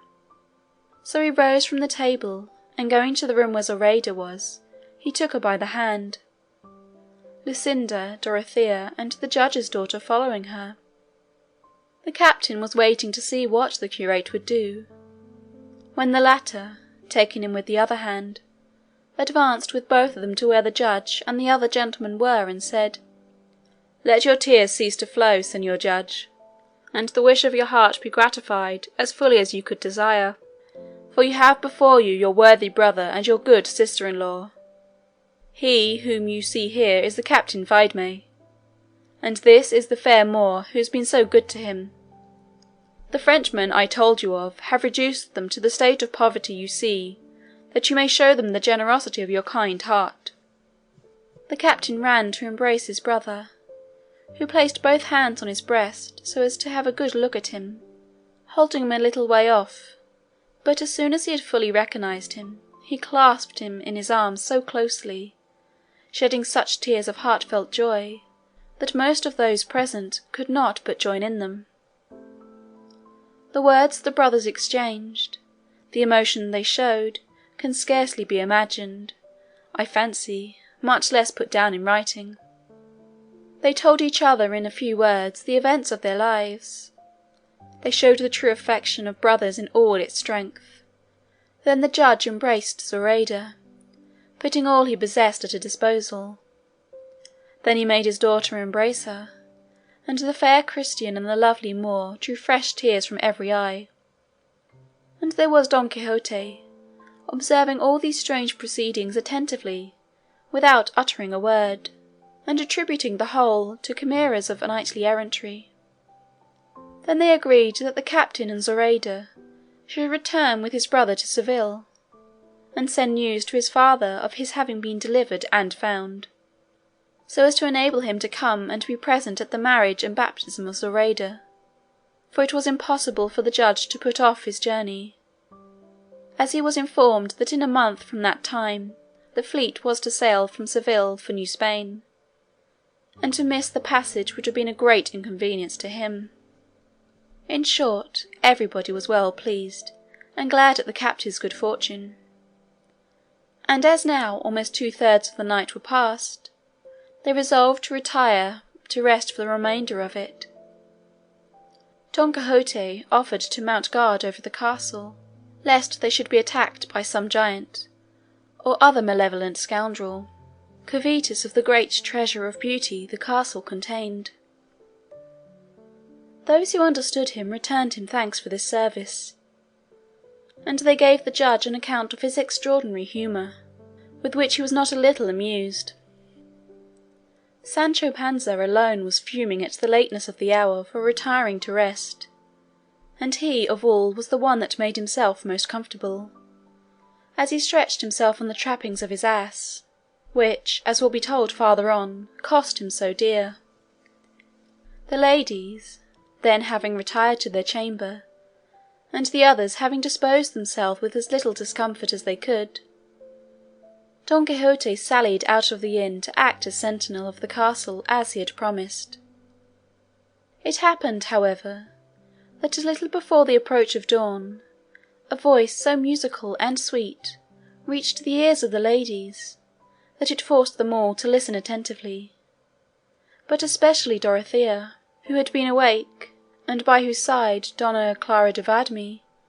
for so the judge's daughter was called, lay sleeping. No one could imagine who it was that sang so sweetly, and the voice was unaccompanied by any instrument. At one moment it seemed to them as if the singer were in the courtyard, at another in the stable, and as they were all attention wondering, Cardenio came to the door and said, "Listen, whoever is not asleep, and you will hear a muleteer's voice that enchants as it chants." "We are listening to it already, señor," said Dorothea, on which Cardenio went away, and Dorothea, giving all her attention to it, made out the words of the song to be these. Chapter 43, wherein is related the pleasant story of the muleteer, together with other strange things that come to pass in the inn. Ah me! Love's mariner am I, on love's deep ocean sailing. I know not where the haven lies, I dare not hope to gain it. One solitary distant star is all I have to guide me, a brighter orb than those of old that Palinurus lighted. And vaguely drifting am I borne, I know not where it leads me. I fix my gaze on it alone, of all besides it heedless. But over cautious prudery, and coyness cold and cruel, when most I need it, these, like clouds, its longed for light refuse me. Bright star, goal of my yearning eyes, as thou above me beamest, when thou shalt hide thee from my sight, I'll know that death is near me. The singer had got so far, when it struck Dorothea that it was not fair to let Clara miss hearing such a sweet voice. So, shaking her from side to side, she woke her, saying, "Forgive me, child, for waking thee, but I do so that thou mayest have the pleasure of hearing the best voice thou hast ever heard, perhaps, in all thy life." Clara awoke quite drowsy, and not understanding at the moment what Dorothea said, asked her what it was. She repeated what she had said, and Clara became attentive at once. But she had hardly heard 2 lines, as the singer continued, when a strange trembling seized her, as if she were suffering from a severe attack of quartine ague, and throwing her arms around Dorothea, she said, "Ah, dear lady of my soul and my life, why did you wake me? The greatest kindness fortune could do me now would be to close my eyes and ears, so as neither to see or hear that unhappy musician." "What art thou talking about, child?" said Dorothea. "Why, they say this singer is a muleteer." "Nay, he is the lord of many places," replied Clara, "and that one in my heart which he holds so firmly shall never be taken from him, unless he be willing to surrender it." Dorothea was amazed at the ardent language of the girl, for it seemed to be far beyond such experience of life as her tender years gave promise of, so she said to her, "You speak in a way that I cannot understand you, Señor Clara. Explain yourself more clearly, and tell me what it is that you are saying about hearts and places, and this musician whose voice has so moved you. But do not tell me anything now. I do not want to lose the pleasure I get from listening to the singer by giving my attention to your transports, for I perceive he is beginning to sing a new strain and a new air." "Let him, in heaven's name," returned Clara, and not to hear him she stopped both ears with her hands, at which Dorothea was again surprised, but turning her attention to the song she found that it ran in this fashion: "Sweet hope, my stay, that onward to the goal of thy intent dost make thy way, heedless of hindrance or impediment, have thou no fear if at each step thou findest death is near. No victory, no joy of triumph does the faint heart know. Unblessed is he that a bold font to fortune dares not show, but soul and sense in bondage yieldeth up to indolence. If love he wares do dearly sell, his right must be contest. What gold compares with that whereon his stamp he hath impressed? And all men know what costeth little that we rate but low. Love resolute knows not the word impossibility, and though my suit beset by endless obstacles I see, yet no despair shall hold me bound to earth while heaven is there. Here the voice ceased, and Clara's sobs began afresh, all which excited Dorothea's curiosity to know what could be the cause of singing so sweet and weeping so bitter. So she again asked her what it was she was going to say before. On this Clara, afraid that Lucinda might overhear her, winding her arms tightly round Dorothea, put her mouth so close to her ear that she could speak without fear of being heard by anyone else, and said, "This singer, dear Signora, is the son of a gentleman of Aragon, lord of 2 villages, who lives opposite my father's house at Madrid. And though my father had curtains to the windows of his house in winter, and lattice work in summer, in some way, I know not how, this gentleman, who was pursuing his studies, saw me, whether in church or elsewhere I cannot tell, and, in fact, fell in love with me, and gave me to know it from the window of his house, with so many signs and tears that I was forced to believe him, and even to love him, without knowing what it was he wanted of me. One of the signs he used to make me was to link one hand in the other, to show me he wished to marry me. And though I should have been glad if that could be, being alone and motherless, I knew not whom to open my mind to, and so I left it as it was, showing him no favour, except when my father and his too were from home, to raise the curtain or the lattice a little, and let him see me plainly, at which he would show such delight that he seemed as if he were going mad. Meanwhile the time for my father's departure arrived, which he became aware of, but not from me, for I had never been able to tell him of it. He fell sick, of grief I believe, and so the day we were going away I could not see him to take farewell of him, were it only with the eyes. But after we had been 2 days on the road, on entering the posada of a village a day's journey from this, I saw him at the inn's door, in the dress of a muleteer, and so well disguised that if I did not carry his image graven on my heart, it would have been impossible for me to recognize him. But I knew him, and I was surprised and glad. He watched me, unsuspected by my father, from whom he always hides himself when he crosses my path on the road, or in the posadas where we halt. And, as I know what he is, and reflect that for love of me he makes this journey on foot in all this hardship, I am ready to die of sorrow, and where he sets foot there I set my eyes. I know not with what object he has come, or how he could have got away from his father, who loves him beyond measure, having no other heir, and because he deserves it, as you will perceive when you see him. And moreover I can tell you, all that he sings is out of his own head, for I have heard them say he is a great scholar and poet.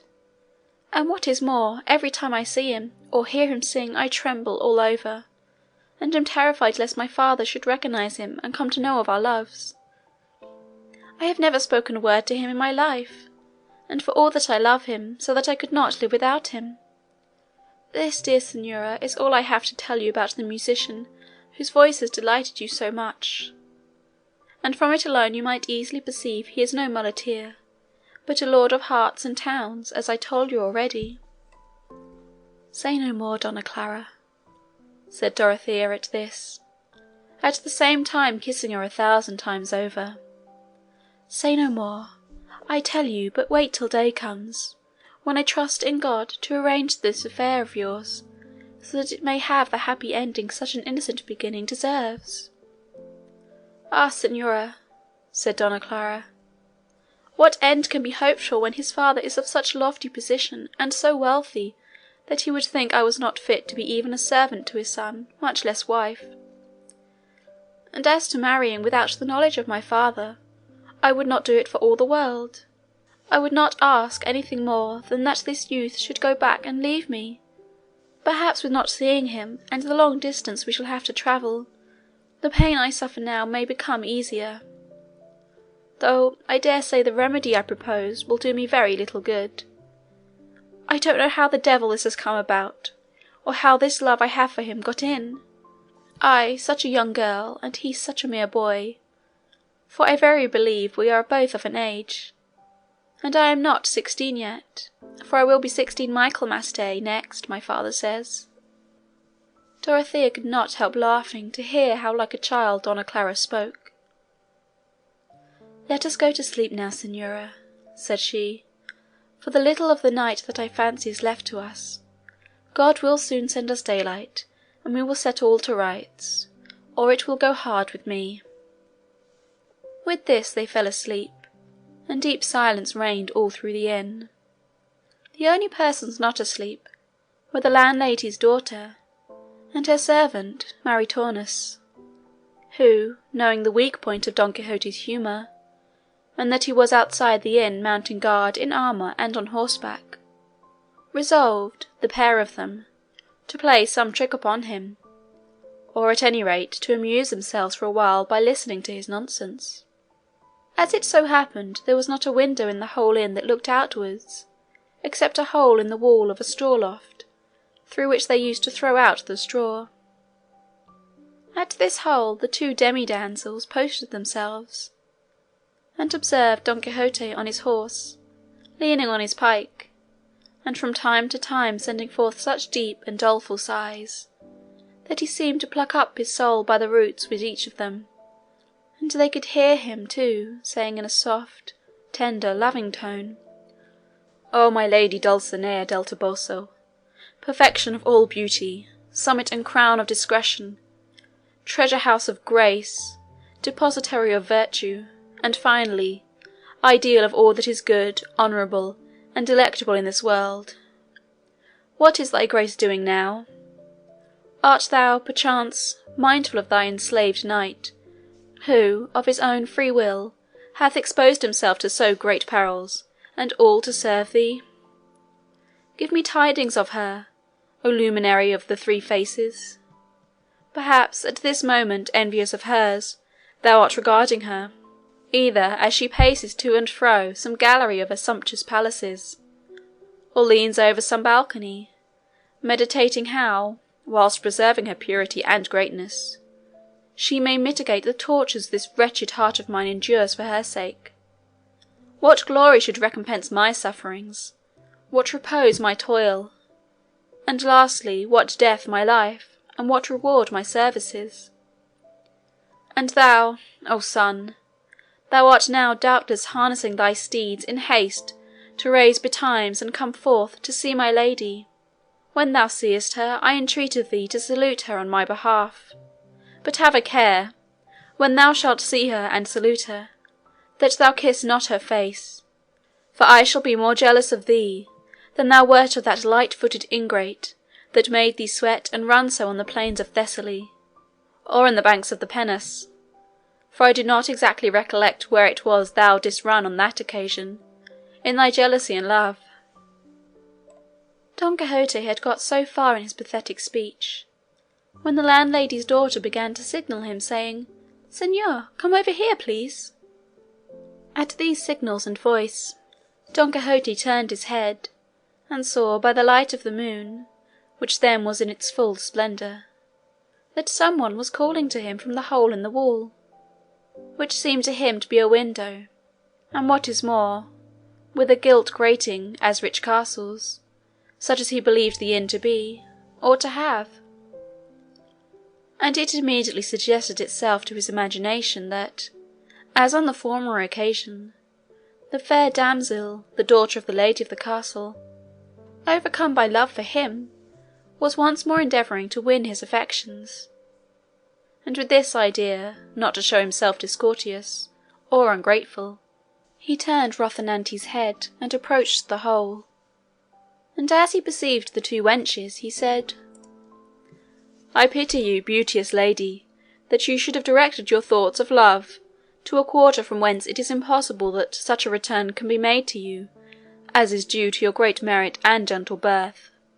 for which you must not blame this unhappy knight-errant, whom love renders incapable of submission to any other than her whom, the first moment his eyes beheld her, he made absolute mistress of his soul. Forgive me, noble lady, and retire to your apartment, and do not, by any further declaration of your passion, compel me to show myself more ungrateful. And if, of the love you bear me, you should find that there is anything else in my power wherein I can gratify you, provided it be not love itself, demand it of me, for I swear to you, by that sweet absent enemy of mine, to grant it this instant, though it be that you require of me a lock of Medusa's hair, which was all snakes, or even the very beams of the sun shut up in a vial."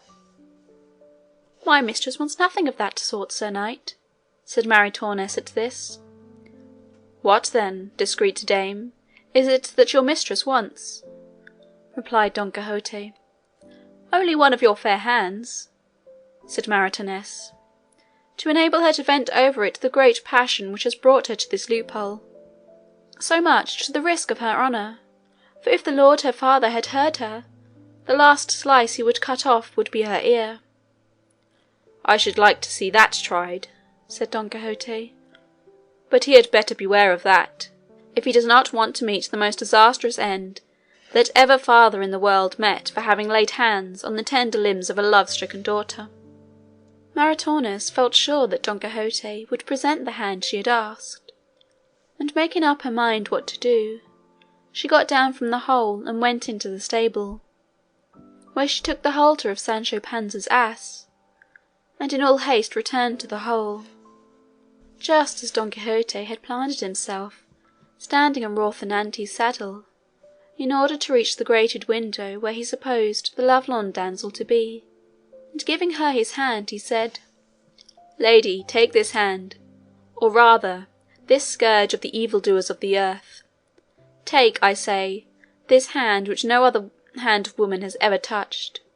not even hers who has complete possession of my entire body. I present it to you, not that you may kiss it, but that you may observe the contexture of the sinews, the close network of the muscles, the breadth and capacity of the veins, and whence you may infer what must be the strength of the arm that has such a hand." "That we shall see presently," said Maritornes, and making a running knot on the halter, she passed it over his wrist, and coming down from the hole, tied the other end very firmly to the bolt of the door of the straw loft.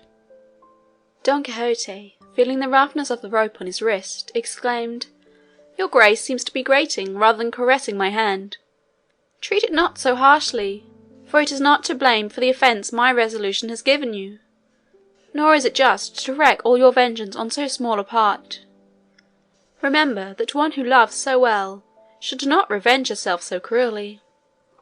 But there was nobody now to listen to these words of Don Quixote's, for as soon as Maritornes had tied him, she and the other made off, ready to die with laughing, leaving him fastened in such a way that it was impossible for him to release himself. He was, as has been said, standing on Rocinante, with his arm passed through the hole and his wrist tied to the bolt of the door, and in mighty fear and dread of being left hanging by the arm if Rocinante were to stir one side or the other, so he did not dare to make the least movement, although from the patience and imperturbable disposition of Rocinante, he had good reason to expect that he would stand without budging for a whole century. Finding himself fast then, and that the ladies had retired, he began to fancy that all this was done by enchantment, as on the former occasion when, in that same castle, that enchanted Moor of a carrier had belaboured him, and he cursed in his heart his own want of sense and judgment in venturing to enter the castle again, after having come off so badly the first time, it being a settled point with knight-errants, that when they have tried an adventure and have not succeeded in it, it is a sign that it is not reserved for them but for others, and that therefore they need not try it again. Nevertheless, he pulled his arm to see if he could release himself, but it had been made so fast that all his efforts were in vain. It is true he pulled it gently, lest Rocinante should move, but, try as he might to seat himself in the saddle,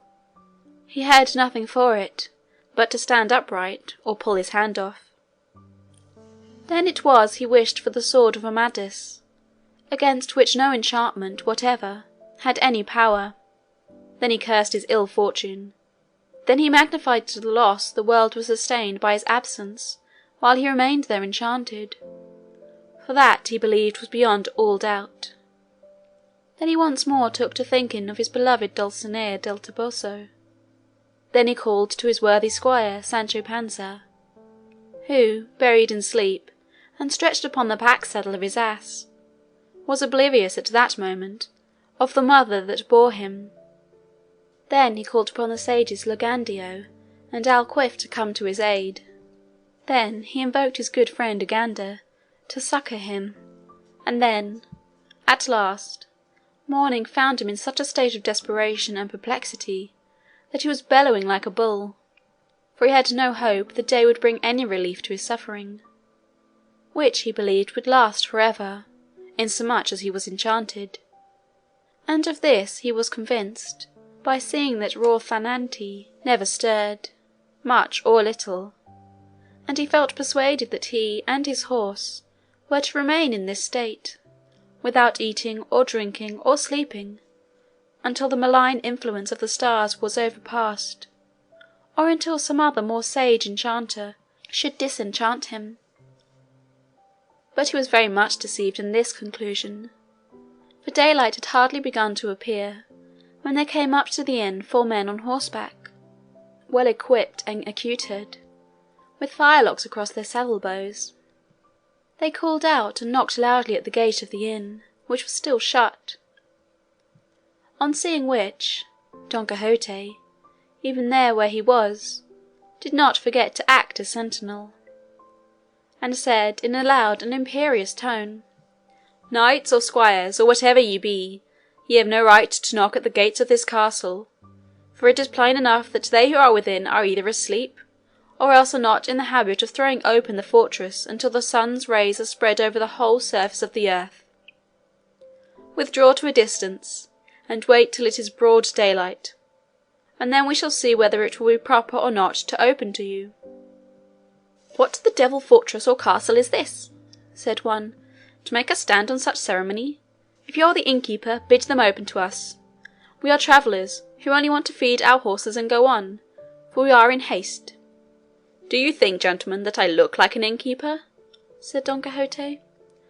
"I don't know what you look like," replied the other, "but I know that you are talking nonsense when you call this inn a castle." "A castle it is," returned Don Quixote, "nay, more,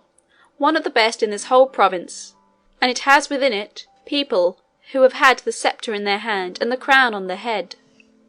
"It would be better if it were the other way," said the traveller, "the sceptre on the head and the crown in the hand. But if so, may be there is within some company of players with whom it is a common thing to have these crowns and sceptres you speak of, for in such a small inn as this, and where such silence is kept, I do not believe any people entitled to crowns and sceptres could have taken up their quarters." "You know but little of the world," returned Don Quixote, "since you are ignorant of what commonly occurs in knight-errantry." But the comrades of the spokesman, growing weary of the dialogue with Don Quixote, renewed their knocks with great vehemence, so much so that the host, and not only he but everybody in the inn, awoke, and he got up to ask who knocked. It happened at this moment that one of the horses of the 4 who were seeking admittance went to smell Rocinante, who, melancholy, dejected, and with drooping ears, stood motionless, supporting his sorely stretched master. And as he was, after all, flesh, though he looked as if he were made of wood, he could not help giving way, and in return smelling the one who had come to offer him attentions. But he had hardly moved at all when Don Quixote lost his footing, and slipping off the saddle he would have come to the ground, but for being suspended by the arm, which caused him such agony that he believed either his wrist would be cut through or his arm torn off, and he hung so near the ground that he could just touch it with his feet, which was all the worse for him, for, finding how little was wanted to enable him to plant his feet firmly, he struggled and stretched himself as much as he could to gain a footing, just like those who undergo the torture of the strappado when they are fixed at touch and no touch, who aggravate their own sufferings by their violent efforts to stretch themselves,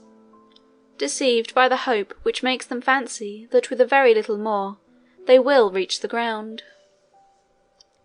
End of Part 15, Chapters 42 and 43.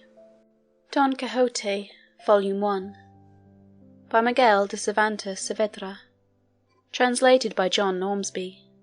Part 15, Chapters 44 and 45. Chapter 44, in which are continued the unheard-of adventures of the inn. So loud, in fact, were the shouts of Don Quixote, that the landlord, opening the gate of the inn in all haste, came out in dismay, and ran to see who was uttering such cries, and those who were outside joined him. Maritornes, who had been by this time roused up by the same outcry, suspecting what it was, ran to the loft, and, without any one seeing her, untied the halter by which Don Quixote was suspended, and down he came to the ground, in the sight of the landlord and the travellers, who, approaching, asked him what was the matter with him that he shouted so. He, without replying a word, took the rope off his wrist, and rising to his feet, leaped upon Rocinante, braced his buckler on his arm, put his lance in rest, and made a considerable circuit of the plain, came back at a half gallop, exclaiming, "Whoever shall say that I have been enchanted with just cause, provided my lady the princess Micomicona grant me permission to do so, I give him the lie, challenge him, and defy him to single combat." The newly arrived travellers were amazed at the words of Don Quixote, but the landlord removed their surprise by telling them who he was, and not to mind him as he was out of his senses. They then asked the landlord if, by any chance, a youth of about 15 years of age had come to that inn, one dressed like a muleteer, and of such and such an appearance, describing that of Donna Clara's lover. The landlord replied that there were so many people in the inn he had not noticed the person they were inquiring for, but one of them, observing the coach in which the judge had come, said, "He is here, no doubt, for this is the coach he is following. Let one of us stay at the gate, and the rest go in to look for him, or indeed it would be as well if one of us went round the inn, lest he should escape over the wall of the yard." "So be it," said another, and while two of them went in, one remained at the gate, and the other made the circuit of the inn, observing all which, the landlord was unable to conjecture for what reason they were taking all these precautions, though he understood they were looking for the youth whose description they had given him. It was by this time broad daylight, and for that reason, as well as in consequence of the noise Don Quixote had made, everybody was awake and up, but particularly Donna Clara and Dorothea, for they had been able to sleep but badly that night, the one from agitation at having her lover so near her, the other from curiosity to see him. Don Quixote, when he saw that not one of the four travellers took any notice of him, or replied to his challenge, was furious and ready to die with indignation and wrath. And if he could have found in the ordinances of chivalry that it was lawful for a knight-errant to undertake or engage in another enterprise, when he had plighted his word and faith not to involve himself in any until he had made an end of the one to which he was pledged, he would have attacked the whole of them, and would have made them return an answer in spite of themselves. But, considering that it would not become him, nor be right, to begin any new enterprise until he had established Micomicona in her kingdom, he was constrained to hold his peace, and wait quietly to see what would be the upshot of the proceedings of these same travellers, one of whom found the youth they were seeking lying asleep by the side of a muleteer, without a thought of any one coming in search of him, much less finding him. The man laid hold of him by the arm, saying, "It becomes you well indeed, Señor Don Luis, to be in the dress you wear, and well the bed in which I find you agrees with the luxury in which your mother reared you." The youth rubbed his sleepy eyes, and stared for a while at him who held him, but presently recognised him as one of his father's servants, at which he was so taken aback that for some time he could not find or utter a word, while the servant went on to say, "There is nothing for it now, Señor Don Luis, but to submit quietly and return home, unless it is your wish that my lord, your father, should take his departure for the other world, for nothing else can be the consequence of the grief he is in at your absence." "But how did my father know that I had gone this road, and in this dress?" said Don Luis. "It was a student to whom you confided your intentions," answered the servant, "that disclosed them, touched with pity at the distress he saw your father in on missing you. He therefore dispatched 4 of his servants in quest of you, and here we all are at your service, better pleased than you can imagine that we shall return so soon, and be able to restore you to those eyes that so yearn for you." "That shall be as I please, or as heaven orders," returned Don Luis. "What can you please, or heaven order," said the other, "except agree to go back? Anything else is impossible." All this conversation between the two was overheard by the muleteer, at whose side Don Luis lay, and rising, he went to report what had taken place to Don Fernando, Cardenio, and the others, who had by this time dressed themselves, and told them how the man had addressed the youth as Don, and what words had passed, and how he wanted him to return to his father, which the youth was unwilling to do. With this, and what they already knew of the rare voice that heaven had bestowed upon him, they all felt very anxious to know more, particularly who he was, and even to help him if it was attempted to employ force against him. So they hastened to where he was still talking and arguing with his servant. Dorothea at this instant came out of her room,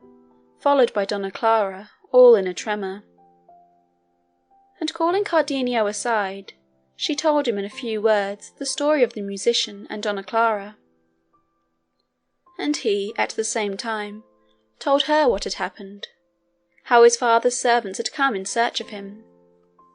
But in telling her so, he did not speak low enough, but that Donna Clara heard what he said, at which she was so much agitated that had not Dorothea hastened to support her, she would have fallen to the ground. Cardenio then bade Dorothea return to her room,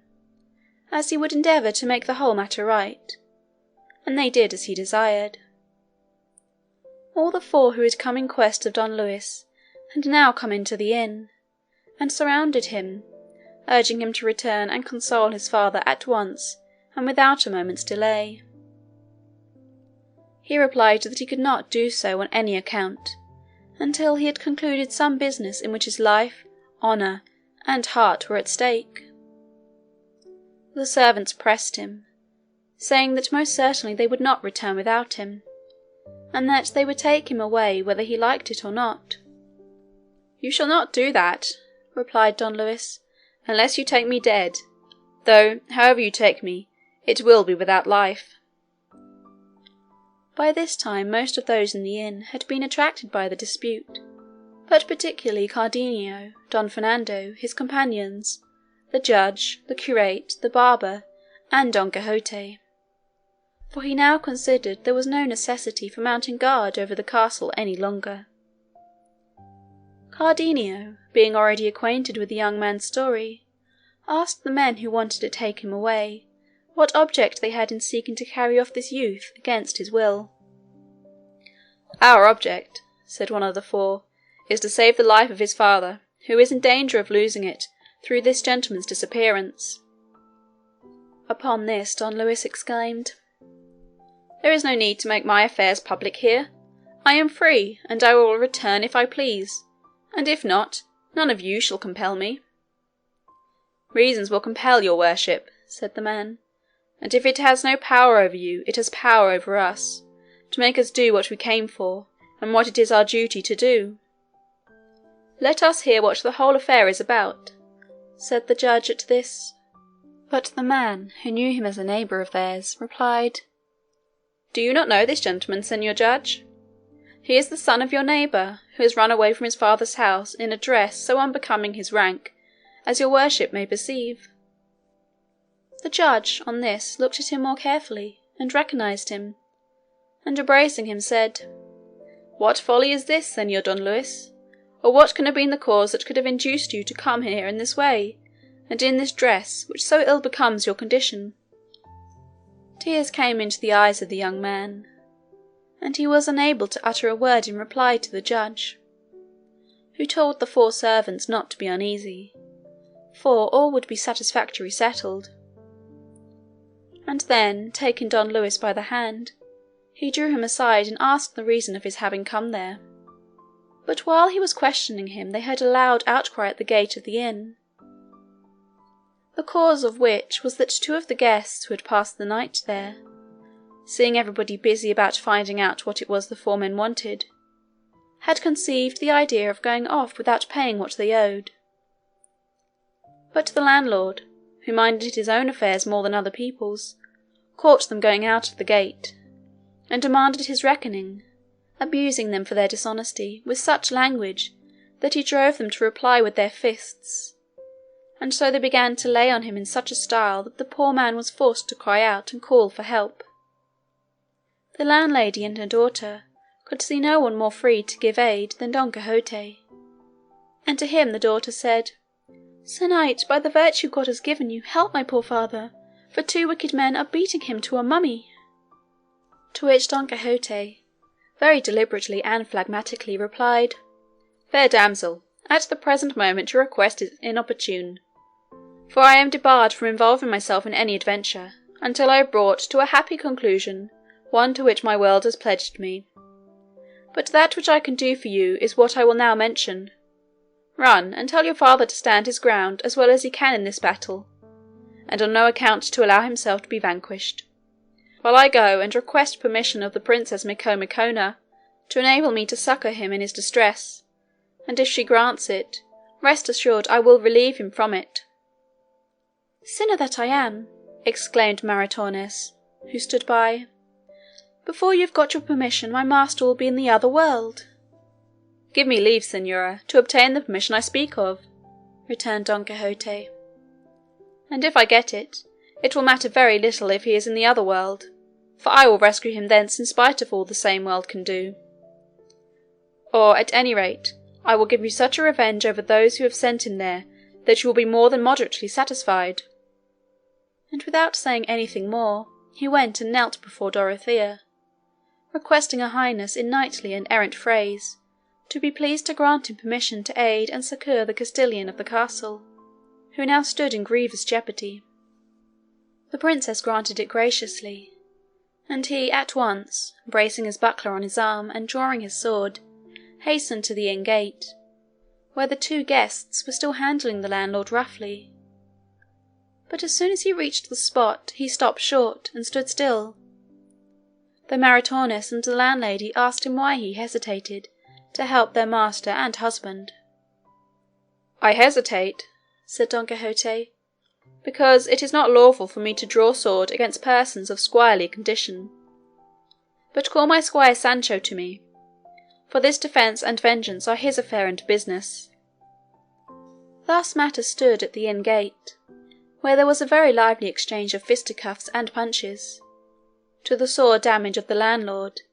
and to the wrath of Maritornes, the landlady, and her daughter, who were furious when they saw the pusillanimity of Don Quixote,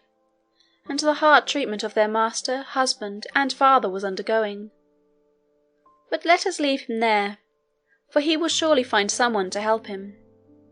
and if not, Let him suffer and hold his tongue who attempts more than his strength allows him to do. And let us go back 50 paces to see what Don Louis said in reply to the judge, whom we left questioning him privately as to the reasons for coming on foot and so meanly dressed. To which the youth, pressing his hand in a way that showed his heart was troubled by some great sorrow, and shedding a flood of tears, made answer, "Señor, I have no more to tell you than that from the moment when, through heaven's will and our being near neighbours, I first saw Donna Clara, your daughter, and my lady, from that instant I made her the mistress of my will, and if yours, my true lord and father, offers no impediment, this very day she shall become my wife.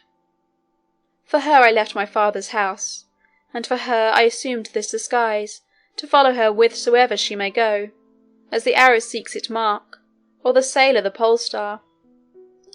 She knows nothing more of my passion than what she may have learnt from having sometimes seen me from a distance, that my eyes were filled with tears. You know already, señor, the wealth and noble birth of my parents, and that I am the sole heir. If this be a sufficient inducement for you to venture to make me completely happy, accept me at once as your son. For if my father, influenced by other objects of his own, should disapprove of this happiness I have sought for myself, time has more power to alter and change things than human will." With this the love-smitten youth was silent, while the judge, after hearing him, was astonished, perplexed, and surprised, as well at the manner and intelligence with which Don Louis had confessed the secret of his heart, as at the position in which he found himself, not knowing what course to take in the matter so sudden and unexpected. All the answer, therefore, he gave him was to bid him to make his mind easy for the present, and arrange with his servants not to take him back that day, so that there might be time to consider what was best for all parties. Don Louis kissed his hands by force, nay, bathed them with his tears, in a way that would have touched the heart of marble,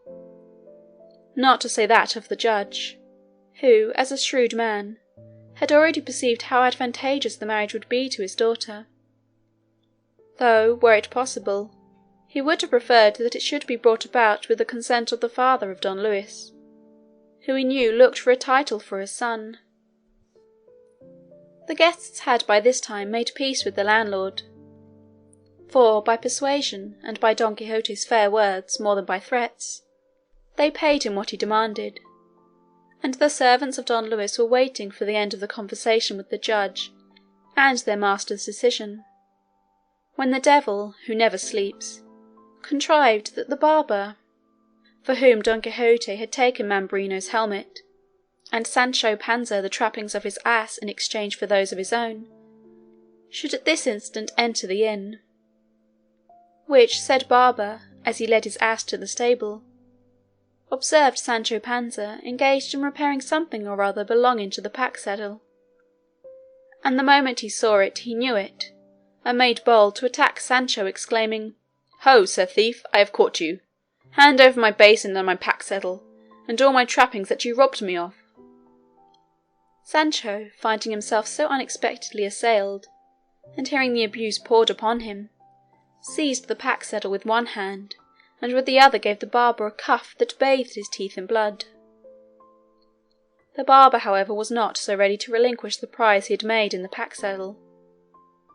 On the contrary, he raised such an outcry that everyone in the inn came running to know what the noise and quarrel meant. "Here, in the name of the king and justice," he cried, "this thief and highwayman wants to kill me for trying to recover my property." "You lie," said Sancho. "I am no highwayman. It was in fair war my master Don Quixote won these spoils." Don Quixote was standing by at this time, highly pleased to see his squire's stoutness, both offensive and defensive, and from that time forth he reckoned him a man of mettle, and in his heart resolved to dub him a knight on the first opportunity that presented itself, feeling sure that the order of chivalry would be fittingly bestowed upon him. In the course of the altercation, among other things the barber said, "Gentlemen, this pack-saddle is mine as surely as I owe God a death, and I know it as well as if I had given birth to it, and here is my ass in the stable who will not let me lie. Only try it, and if it does not fit him like a glove, call me a rascal. And what is more, the same day I was robbed of this, they robbed me likewise of a new brass basin, never yet hand-selled, that would fetch a crown any day." At this Don Quixote could not keep himself from answering, and interposing between the two, and separating them, he placed the pack-saddle on the ground, to lie there in sight until the truth was established, and said, "Your worships may perceive clearly and plainly the error under which this worthy squire lies, when he calls a basin which was, is, and shall be the helmet of Mambrino, which I won from him in air war, I made myself master of by legitimate and lawful possession. With the pack-saddle I do not concern myself, but I may tell you on that head that my squire Sancho asked my permission to strip off the caparison of this vanquished poltroon's steed, and with it adorned his own. I allowed him, and he took it. And as to having its been changed from a caparison into a pack-saddle, I can give no explanation except the usual one,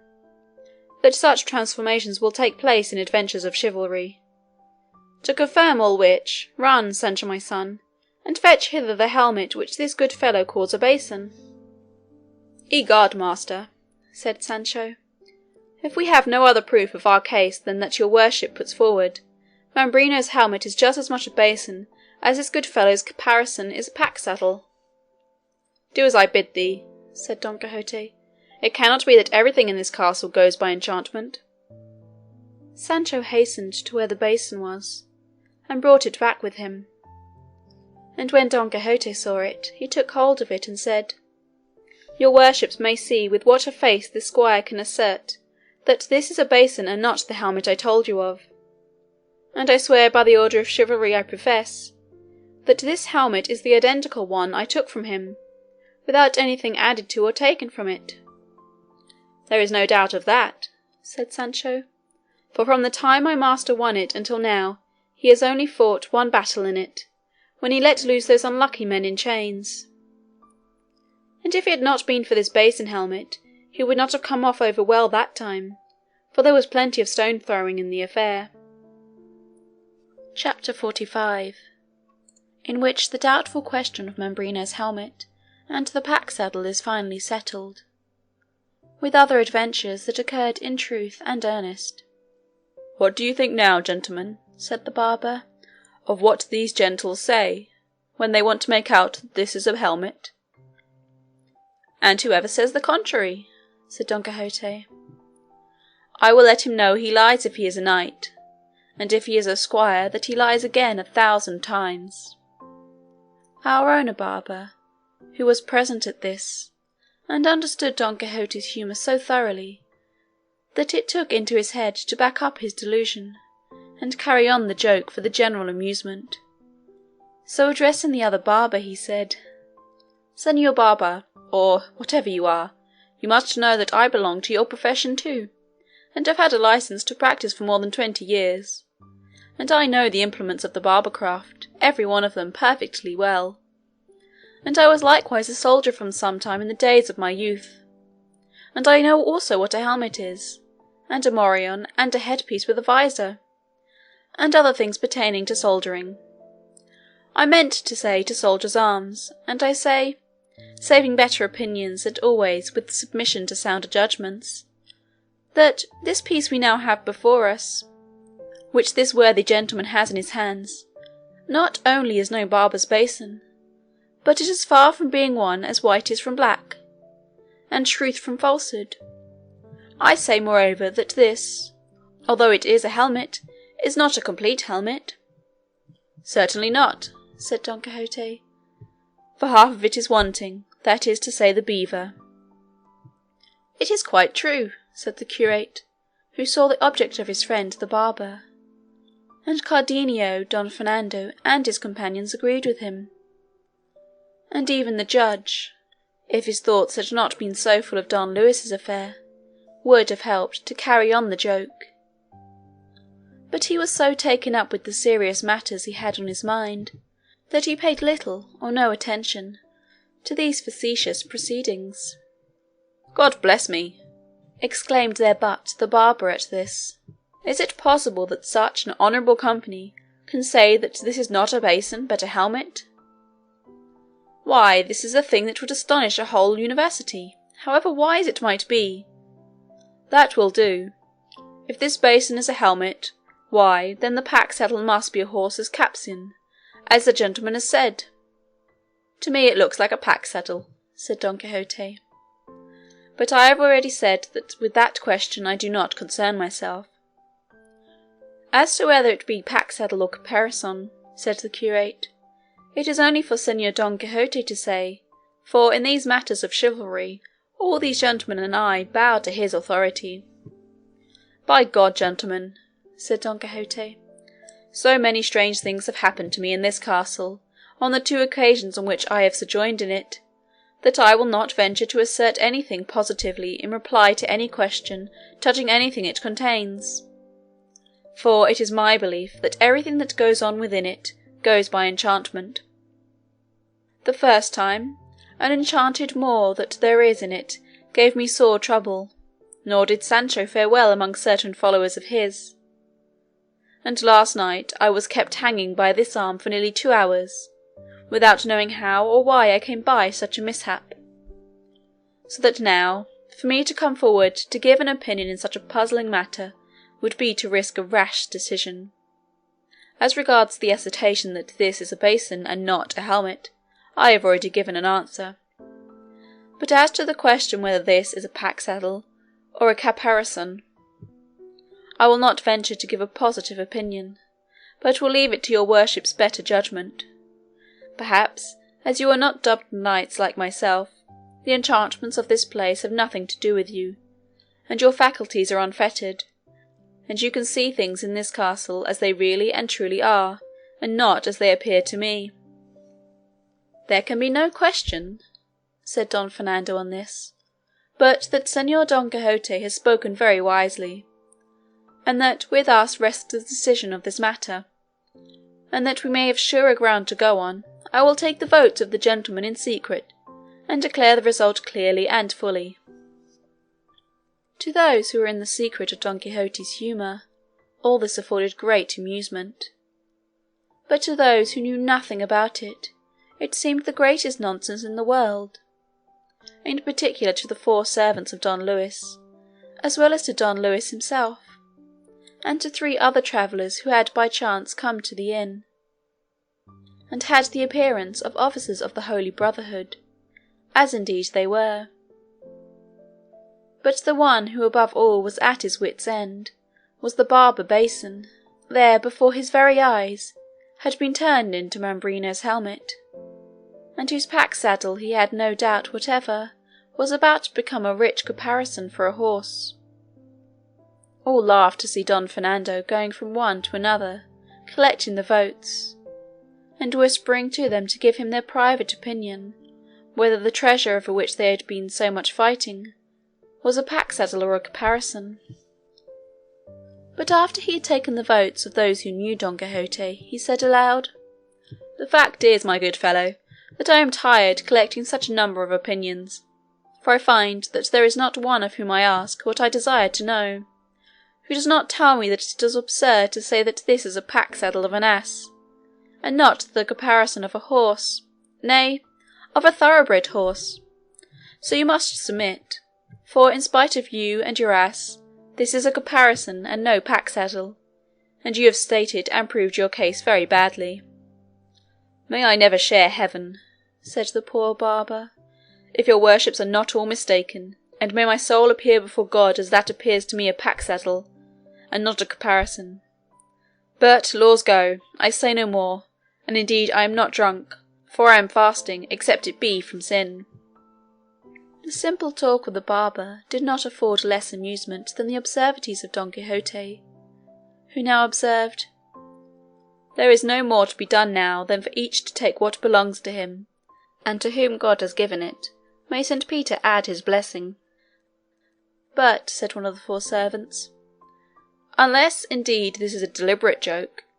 I cannot bring myself to believe that men so intelligent as those present are, or seem to be, can venture to declare and assert that this is not a basin, and that not a pack-saddle. But as I perceive that they do assert and declare it, I can only come to the conclusion that there is some mystery in this persistence in what is so opposed to the evidence of experience and truth itself. For I swear by," and here he rapped out a round oath, "all the people in the world would not make me believe that that is not a barber's basin, and that a jackass's pack-saddle." "It might easily be a she-ass's," observed the curate. "It is all the same," said the servant. "That is not the point, but whether it is or is not a pack-saddle, as your worships say." On hearing this, one of the newly arrived officers of the Brotherhood, who had been listening to this dispute and controversy, unable to restrain his anger and impatience, exclaimed, "It is a pack-saddle, as sure as my father is my father, and whoever has said or will say anything else must be drunk." "You lie like a rascally clown," returned Don Quixote, and lifting his pike, which he had never let out of his hand, he delivered such a blow at his head that, had not the officer dodged it, it would have stretched him at full length. The pike was shivered in pieces against the ground, and the rest of the officers, seeing their comrade assaulted, raised a shout, calling for help for the Holy Brotherhood. The landlord, who was of that fraternity, ran at once to fetch his staff of office and his sword, and ranged himself on the side of his comrades. The servants of Don Luis clustered round him, lest he should escape from them in the confusion. The barber, seeing the house turned upside down, once more laid hold of his pack-saddle, and Sancho did the same. Don Quixote drew his sword and charged the officers. Don Luis cried out to his servants to leave him alone and go and help Don Quixote, and Cardenio and Don Fernando, who were supporting him. The curate was shouting at the top of his voice, the landlady was screaming, her daughter was wailing, Maritornes was weeping, Dorothea was aghast, Lucinda terror-stricken, and Donna Clara in a faint. The barber cudgelled Sancho, and Sancho pommelled the barber. Don Luis gave one of his servants, who ventured to catch him by the arm to keep him from escaping, a cuff that bathed his teeth in blood. The judge took his part. Don Fernando had got one of the officers down and was belabouring him heartily. The landlord raised his voice again, calling for help for the Holy Brotherhood, so that the whole inn was nothing but cries, shouts, shrieks, confusion, terror, dismay, mishaps, sword-cuts, fisticuffs, cudgellings, kicks, and bloodshed. And, in the midst of all this chaos, complication, and general entanglement, Don Quixote took it into his head that he had been plunged into the thick of the discord at Agramont's camp, and, in a voice that shook the inn like thunder, he cried out, "Hold all, let all sheathe their swords, let all be calm and attend to me as I value thy lives." All paused at his mighty voice, and he went on to say, "Did I not tell you, sirs, that this castle was enchanted, and that a legion or so of devils dwelt in it? In proof whereof I call upon you to behold with your very eyes how the discord of Agramont's camp has come hither, and been transferred into the midst of us. See how they fight, there for the sword, here for the horse, on that side for the eagle, on this for the helmet. We are all fighting, and all at cross purposes. Come then, you, Señor Judge, and you, Señor Curate. Let the one represent King Agramont, and the other King Sobrino, and make peace among us. For, by God Almighty, it is a sorry business that so many persons of quality as we are should slay one another for such trifling cause." The officers, who did not understand Don Quixote's mode of speaking, and found themselves roughly handled by Don Fernando, Cardenio, and their companions, were not to be appeased. The barber was, however, for both his beard and his pack-saddle were the worse for the struggle. Sancho, like a good servant, obeyed the slightest word of his master, while the 4 servants of Don Luis kept quiet when they saw how little they gained by not being so. The landlord alone insisted upon it, that they must punish the insolence of this madman, who at every turn raised a disturbance in the inn. But at length the uproar was stilled for the present. The pack-saddle remained a caparison to the day of judgment, and the basin a helmet, and the inn a castle in Don Quixote's imagination. All having been now pacified and made friends by the persuasion of the judge and the curate, the servants of Don Luis began again to urge him to return with them at once, and while he was discussing the matter with them, the judge took counsel with Don Fernando, Cardenio, and the curate as to what he ought to do in the case, telling them how it stood, and what Don Luis had said to him. It was agreed at length that Don Fernando should tell the servants of Don Luis who he was, and that it was his desire that Don Luis should accompany him to Andalusia, where he would receive from the Marquis his brother the welcome his quality entitled him to, for otherwise it was easy to see from the determination of Don Luis that he would not return to his father at present, though they tore him to pieces. On learning the rank of Don Fernando, and the resolution of Don Luis, the four then settled it between themselves that three of them should return to tell his father how matters stood,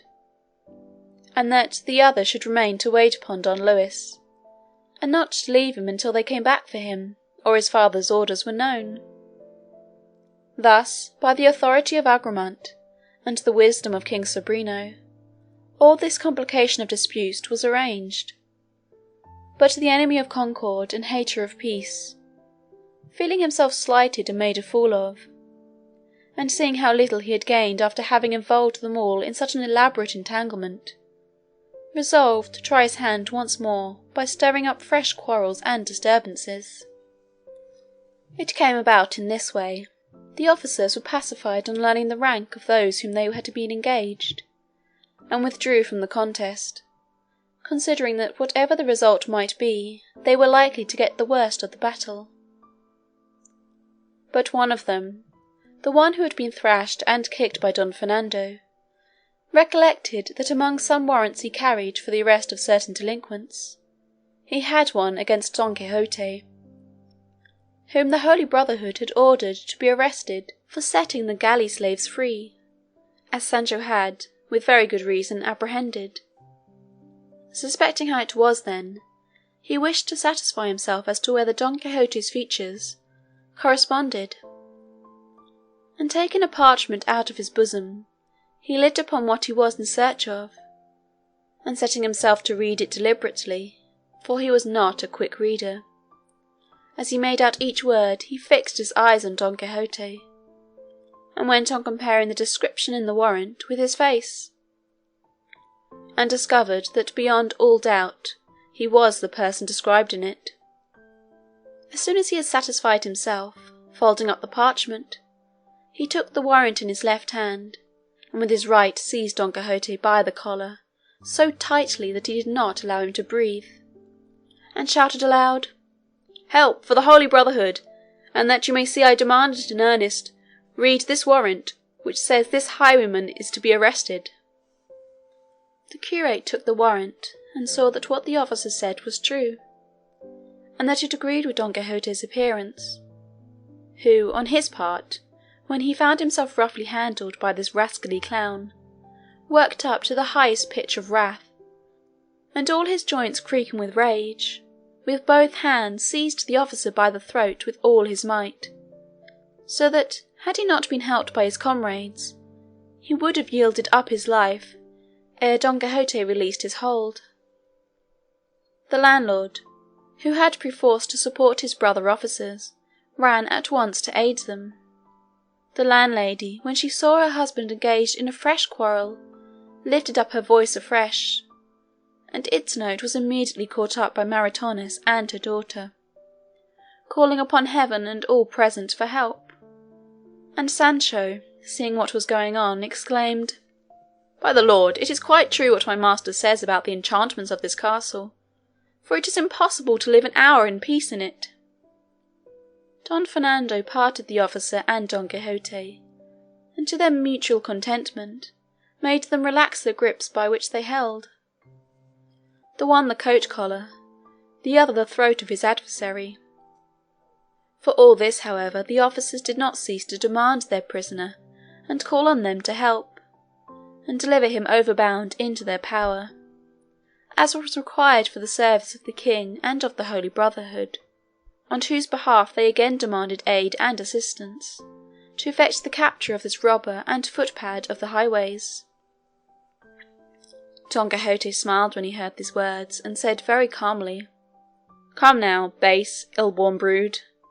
Call ye it highway robbery to give freedom to those in bondage, to release the captives, to succour the miserable, to raise up the fallen, to relieve the needy? Infamous beings, who, by your vile grovelling intellects, deserve that heaven should not make known to you the virtue that lies in knight-errantry, or show you the sin and ignorance in which ye lie, when you refuse to respect the shadow, not to say the presence, of any knight-errant. Come now, band, not of officers, but of thieves, footpads with the licence of the Holy Brotherhood. Tell me, who is the ignoramus who signed a warrant of arrest against such a knight as I am? Who was he that he did not know that knight-errants are independent of all jurisdictions, that their law is their sword, their charter their prowess, and their edicts their will? Who, I say again, was the fool that knows not that there are no letters patent of nobility that confer such privileges or exemptions as a knight-errant acquires the day he is dubbed a knight, and devotes himself to the arduous calling of chivalry? What knight-errant ever paid poll tax, duty, queen's pin money, king's dues, toll, or ferry? What tailor ever took payment of him for making his clothes? What Castilian that received him in his castle ever made him pay his shot? What king did not set him at his table? What damsel was not enamoured of him, and did not yield herself up wholly to his will and pleasure? And lastly, what knight-errant has there been, is there, or will there ever be in the world, not bold enough to give, single-handed, 400 cudgellings to 400 officers of the Holy Brotherhood, if they came in his way? End of Part 15. Chapters 44 and 45.